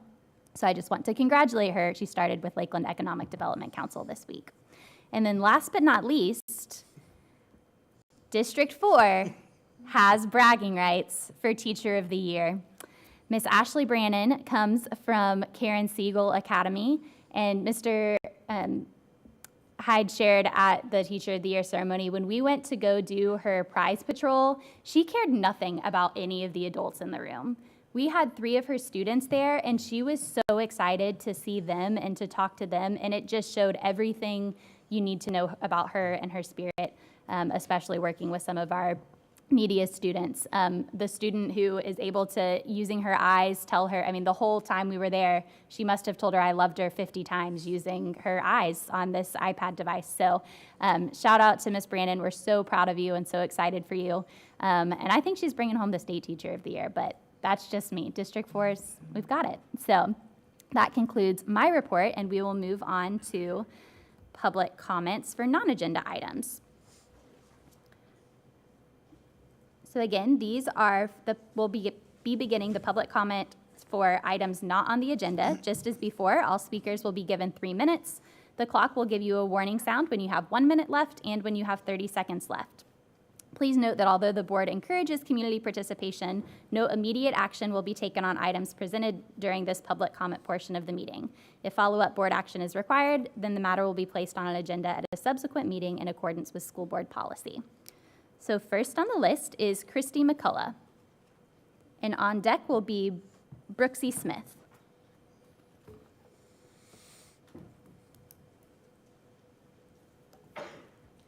Christy McCullough, Winter Haven, Florida, and I'm here to talk about the International Teacher Program.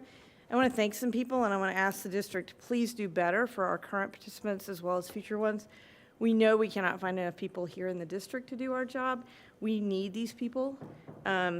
First of all, thank you guys to you for taking so much time for asking hard questions last week. Obviously, they did not give great answers. Thank you for caring enough to find out. We were told at our school August 3rd we were getting a teacher from Ghana. Wasn't in the country yet. I heard through the grapevine about his first day because he showed up in a suit, full suit, because that's what he wears in his country. And I thought it was too bad he wasn't here for prep week. What we didn't know then was that he had walked 2.5 miles to get to school, and he walked 2.5 miles home in his suit in August because no car. So continue to do that unless he paid for Uber, but hadn't got his first paycheck. So hard to pay for Uber. Big shout out to Susan Warner and Sue Petty at my school, all the teachers that helped Daniel feel at home. We have 100 teachers, though. We're a high school. Elementary schools don't have those resources. Later, I was giving away old furniture. I saw a Facebook post by Marissa Green asking for donations. As a side note, Marissa Green is a rock star for our district. She has organized an army to make sure these teachers have what they need. And without her, their experience would be so much worse. So thank you to Marissa. She told me about 5 teachers from the Philippines that really needed furniture. I went to deliver a couch and table, assuming, young college students, whatever. I found 5 women between 8 and 17 years of experience, 3 of which ESE, 2 science.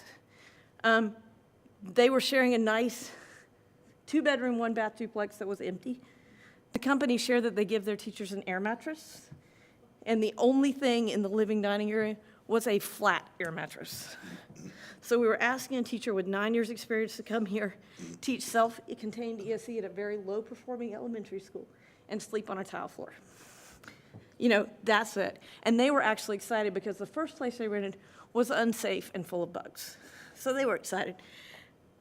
These women have left families and children. They've done this job.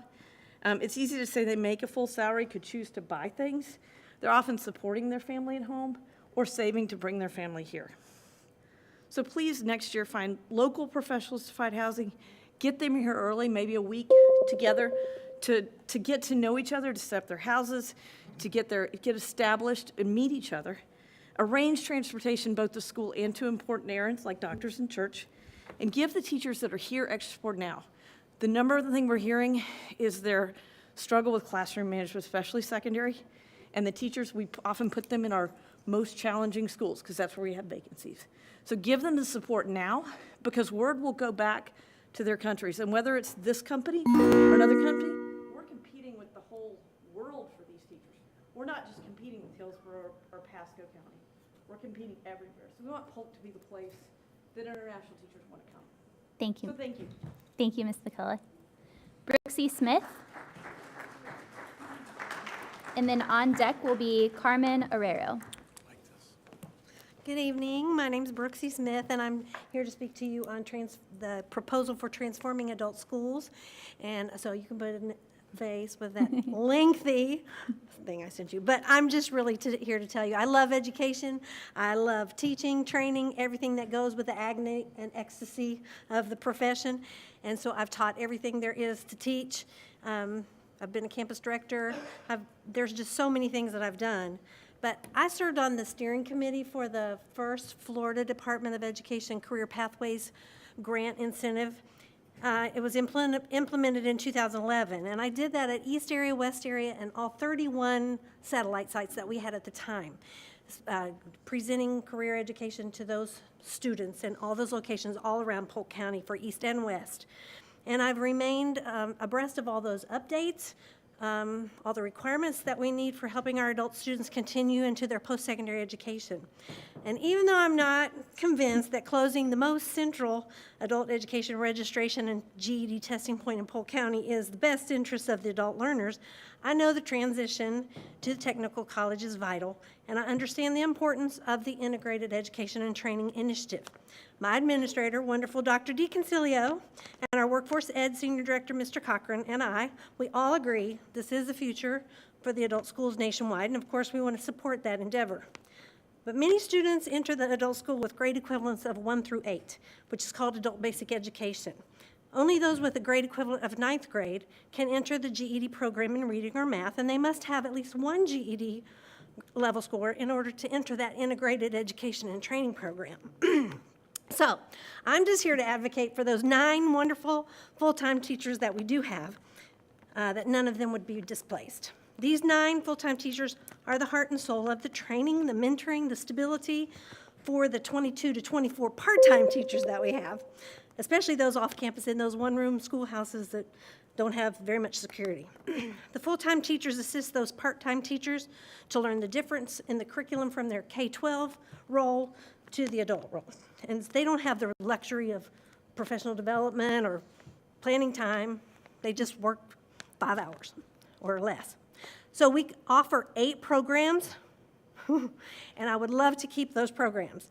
1 full-time GED teacher, 1 GED integrated technical training, 1 full-time GED in Spanish, 1 full-time ABE in math, and 1 full-time ABE in reading, and those 4 ESOL teachers.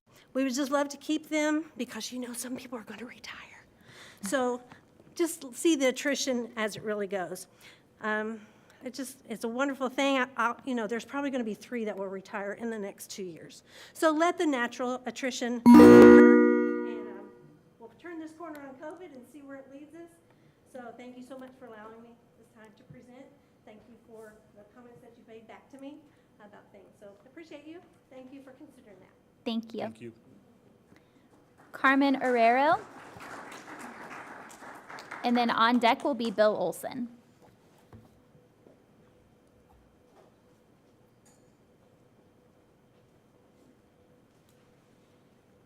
Good evening to all. My name is Carmen Arroyo. I am from Polk County. I am an ESOL teacher. I'm here to bring to the attention of several things. Number one, I understand that you have over 400 vacant positions, of which 216 are educators, and out of that, 22 are ESOL position, 18 being ESOL para, 4 ESOL teacher.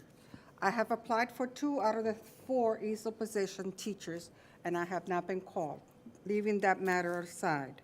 The reason I'm bringing this attention because these positions have been open for 3 to 7 months. I'm sure that there are teachers out there and ESOL teachers that can't fill these positions. I do not understand why, after 7 months, online, on announcements, on job search, they are not filled. Why 18 ESOL positions, para positions, are not filled after 3 to 7 months. Okay. I'm also concerned that this will also affect the future generation of ESOL population, AKA Generation 1.5. 1.5 are the graduation ESOL students that arrive to college not knowing how to read, write, speak in English. These are students that have over 5 to 10 years in the ESOL system, never exit out. Do they have meetings? Do they have tests? I do not know at this time because I have not been an ESOL teacher. I was hired as an ESOL teacher, which at that point I was let go because I wrote the principle stating that I will not be an accomplice to Title III federal and state fund violations. These students are going to arrive to college. I understand that Polk County has community college sponsored by Polk County schools. Why are we not teaching future ESOL students that have graduated in this technical college to become the ESOL para? Teach our own to work for our own community, for our own school. Why can't we do an associate degree? Because it does take an associate degree of 60 semester hours to become an ESOL para. So you have a technical college. Create the course. And if you have an ESOL position, then give them the power to make decision. When hiring or dismissing an ESOL teacher, the ESOL department should be involved because they are the teachers representing the ESOL department. So why aren't they involved in the hiring and dismissal? I'm sure that they know enough association and enough high school students who have gone to community college, former ESOL students, that can be these ESOL para. And flat for a second, the sex education. Parents, don't let them satisfy that. You have that problem. Thank you. Thank you. And next on the list is Bill Olson. On deck is Bob Nickel. Good evening, everyone. My name is Bill Olson, and I represent Bill Olson for Congress 2020. I'm trying to become your congressman here, probably here in the new district that's going to be coming out soon, hopefully. I hate to be the bearer of bad news, and I don't want to criticize, but sometimes you have to. I'm holding in my hand the Polk County Schools Equity and Diversity Management.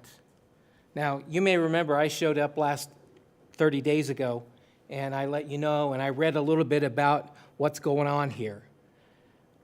Unfortunately, the diversity program that we have published here, I don't know if there's another one, but the one that we have published here has links. And if you look at it, it tells you, please use the following resources in talking to your students and colleagues about topics such as racial inequality, discrimination, and diversity.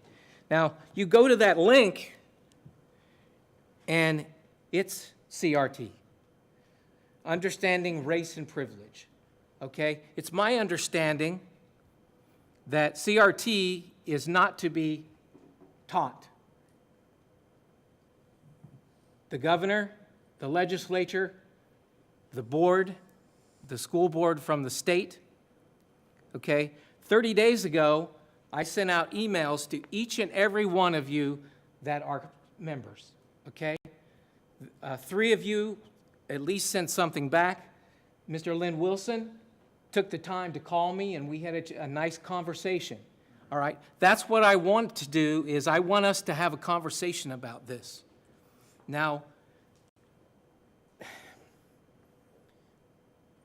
we have got a situation here where we're not following the rules, and we need to.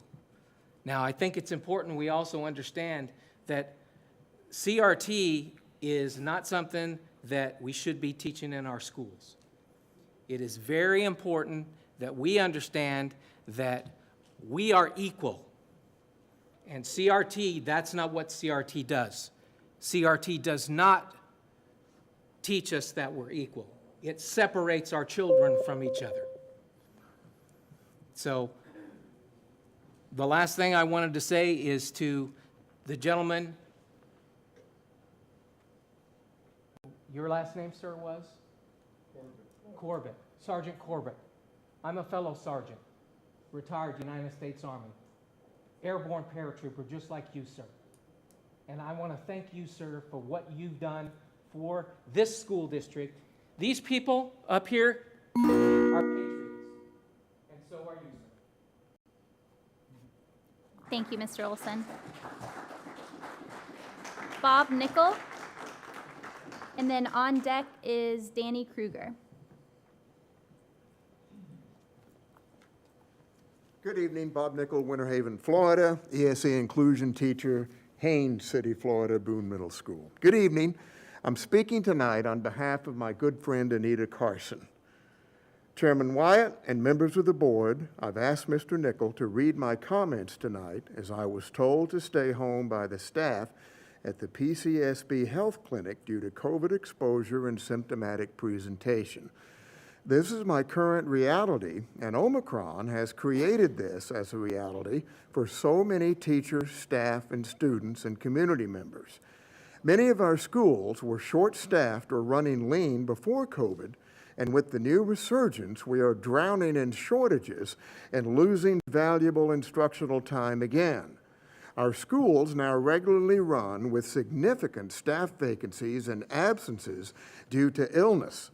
Our Polk County school students suffer the most.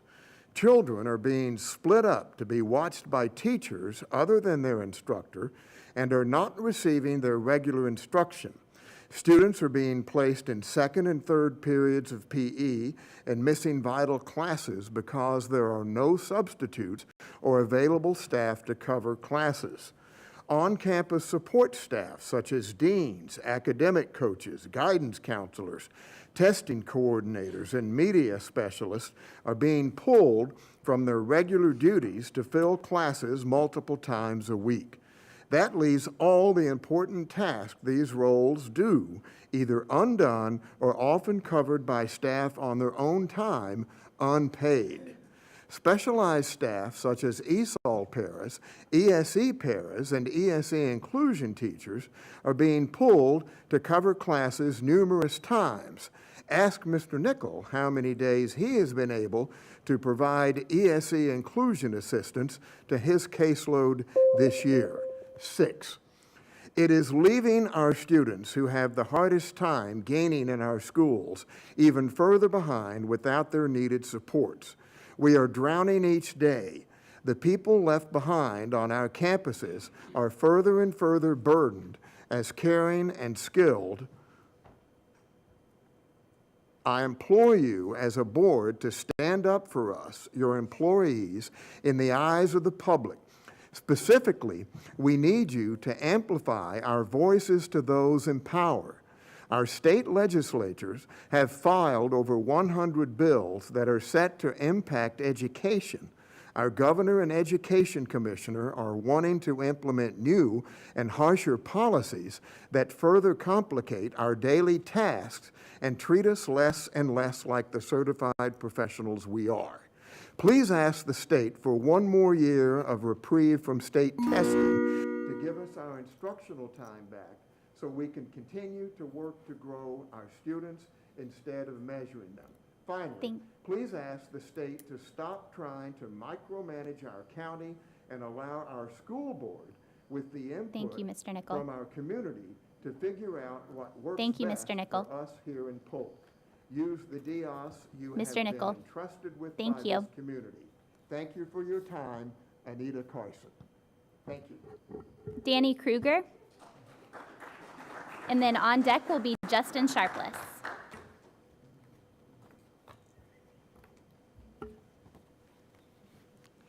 I'm Danny Krieger from Lake Wales. I was watching the work session this afternoon on the online, and one item caught my attention, kind of being the closet statistician that I am. And it was a bar chart indicating proficiency in English language arts and math by grade. It looked pretty good, actually. And I meticulously reproduced that chart on the back of my agenda, as you can see here. All of the bars go almost all the way to the top. So that would indicate, I think, that if proficiency equals 100% at grade level, we're doing pretty good. Except, that's only half the chart. If you show the whole chart going all the way up to 100%, we're actually less than half of where we need to be. And I was going to speak on that at the regular meeting, and I was told that it was not on the agenda. And that bothers me too, because to me, this is kind of an important thing.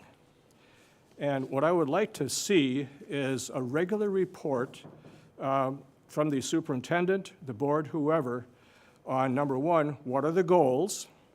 Number two, what's being done to get to those goals? Number three, progress toward or away from those goals. To me, the only goal that makes any sense is 100%. And we're a long ways from there right now, based on the information that I looked at this afternoon. So, and I think it ought to be a regular part of the agenda, because to me, the students, the children, and how they perform is the issue. Everything else is superfluous. Everything else is by the way. The question is, are we bringing them up and educating them sufficiently to perform in a world that has gotten far too complex? From everything that I've read, it seems like 150 years ago, children were better educated than they are today. They were doing geometry, algebra, little trigonometry, even before 8th grade. So I'm wondering if we maybe not look back rather than looking forward, because what we're doing now is kind of all in spite of the progressive education system. Thank you. Thank you, Mr. Kruger. Justin Sharpless. And then on deck will be Victoria Del Castillo. Hello, board members. I first want to thank you for your service. There's a lot of people who look up to you and see you as role models, and so I just want to thank you each for what you do. I sent an email to you earlier, actually yesterday, inviting you all to the Polk County Youth Fair. This week, we have students from all over our county exhibiting in Bartow, right down the road, at the Polk County Youth Fair. These are students that are involved in agricultural education as well as family consumer science education. And I'm pretty passionate about it. And that's the reason why I wanted to get up here, and I wanted to personally invite you. I know some of you have already went to the youth fair, and I appreciate that. But there's a reason why I'm passionate about it, and I don't know, Superintendent Hyde, I don't know if you remember this, but I actually I was on the superintendent search committee, and then I came in this very room, and I asked every single of the 5 finalists the same question. What are your plans for career technical education in Polk County? Yours was my favorite, so I'm glad you're here. But the reason why I'm so passionate about career tech education is I'm a product of Polk County Public Schools career tech education. I was a 10th grader when I walked into agriculture class at Lake Wells High School. I had no idea what I wanted to do with my life. But through a relationship I developed with my ag teacher, Milton Bryan, he inspired me to become a high school agriculture teacher. And I did that for a little bit. Before now, I'm teaching at the college level in agriculture. So I want to thank Mr. Bryan specifically, but also to all the teachers out there who are inspiring our students every day. So I'm just going to close with inviting you again to the Polk County Youth Fair. Our students work really hard all year long to exhibit these projects this week. So thank you all, and again, thank you for your service. Thank you, Mr. Sharpless. Victoria Del Castillo, and then on deck will be John Ruffin. Hi, good evening. My name is Victoria Del Castillo. I was in the youth fair for 10 years. I am a 4-H member, and I'm so happy to hear that because it segues really nicely into what my comments are tonight regarding Nearpod. I understand it's been taken off of the agenda, but what I read about it was that its purpose was to bridge the gap for students who academically suffered during COVID. I think that's pretty much, and so that this software would be the tool utilized in schools to bring the children back up to where they should be. I'm a mother of 2 children, 4 and 7 years old. When we arrived here in 2020 June, I came on a humanitarian flight from Bogota, Colombia. I've lived in Colombia 15 years. I worked under the Obama administration as a federal contractor. I worked on working with farmers in the countryside, public policy, many different aspects with your taxpaying funds. And I was a communications officer, so my job was to look into information. So when COVID happened, I owned a restaurant with I had 22 employees, and they shut us down. I thought, well, the most important thing is to look at what are people scared of. And most people were scared of dying. So I said, what are the death rates? So in March 2020, I was looking at the exact same information that the World Health Organization reviews on death rates, and the average was less than 1% at that time. And we have a very clear profile of those that die that are over 65 with comorbidity, 5 different conditions that I can list out for you. So I knew that kids were not at risk. I also followed Sweden, which did not close one school nor one business. And since I owned a business and I had children, I said, well, I got to get out of here because Colombia, South America, 3.5-hour flight from here, top of the continent. Bogota closed my restaurant for 6 months. I had employees that had to pay their contracts. They paid health care, pension fund. They had families depending on them. And I was not going to put my children in schools when they finally opened a year later. So I came here to Polk County, and my point is that I was adamant against screens pre-COVID, became more adamant when COVID happened, and I think that money should be utilized for after-school tutoring programs, one-on-one programs, maybe getting older students, working with younger students, which would be great, because what happened during this year was a great loss of interaction among children. And humans need facial interaction. I worked as a substitute teacher in the school where my children attended for 13 months. I worked there 6 months as a substitute teacher. I have a great respect for all of the teachers. I loved it. There's no way I could have done it with a mask on. I had babies to 10-year-olds, not one case of COVID, 80 students, small building, outside once a day. So I'm here to bring the truth, the love, and the forgiveness of Jesus Christ, who drives me to share with you this information. I sure hope that you'll act on it and not teach with masks on, and don't do Nearpod. Thank you, ma'am. John Ruffin? Go ahead and go to the next person. Thank you, Mr. Ruffin. And Terry Coney. is the next person. And then Bishop Mincy is on deck.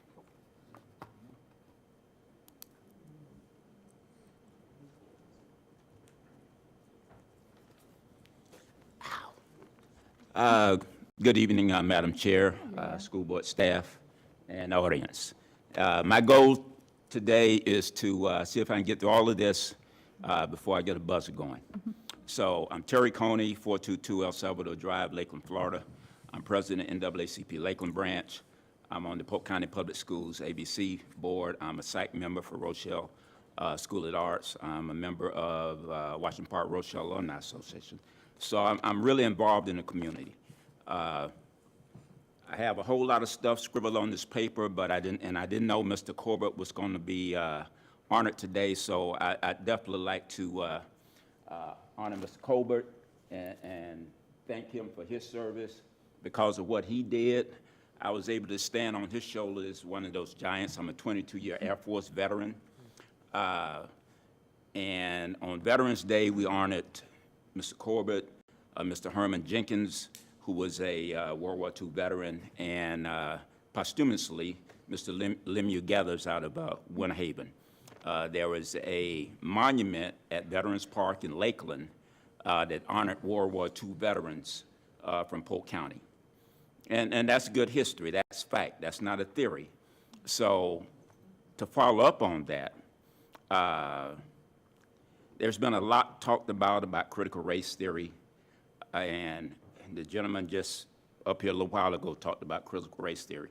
I challenge anybody in here to give me a definition of what it actually is. In July, Superintendent Hyde said Polk County Public Schools doesn't teach critical race theory. If you really looked into it, critical race theory is a graduate level course. It's a law school course. I think what somebody complain about is critical American history, not critical race theory. Critical American history. It's good there, it's bad there. As a country, if you count 1776, we're less than 250 years old. We're still trying to figure it out compared to some of the Asian countries, African countries, European countries. But we got to take that good and bad. So there's a ton of stuff here I could go on with. For instance, my organization, we partnered with Polk County Public Schools to get information out about the new enrollment program for the magnet schools and ACE program, all that. There's a saying goes, either part of the solution or part of the problem. Rather than complaining, step up and help Polk County Public Schools. Make it the best, not consistently in that bottom 15 to 17 counties. Let's make that a priority. Let's help all our teachers get competitive pay. Let's get 100% of our teachers. Thank you. Thank you, Mr. Coney. And Bishop Mincy. I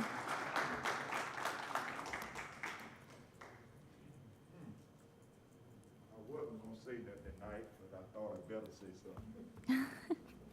Y'all, we need to hear something.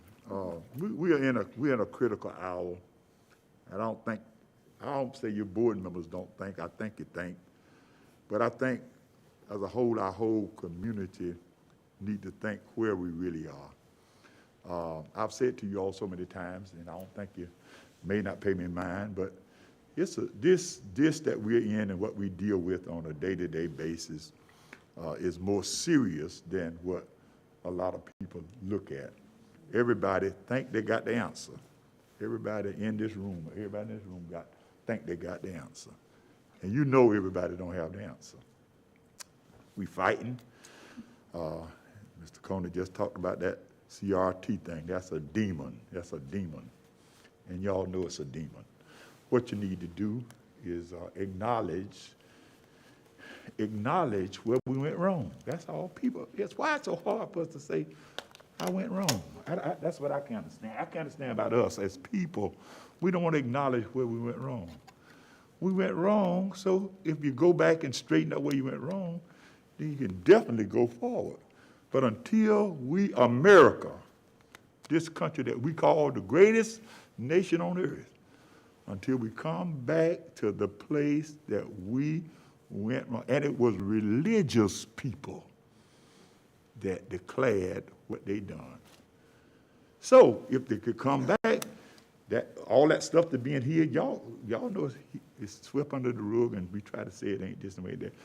But if we come back and say, this where we fail, this where we need to start at and go forward, I guarantee you we could accomplish a whole lot. And our children, I don't care how you fix that, this and the people they communicate with will tell them anything that they want to know. Daddy, grandmama, granddaddy, grandpapa, everybody else, you can try to say it ain't so, it ain't this, it ain't that. I guarantee you, they know more than you think they know. They know it. Because you know why? They talk.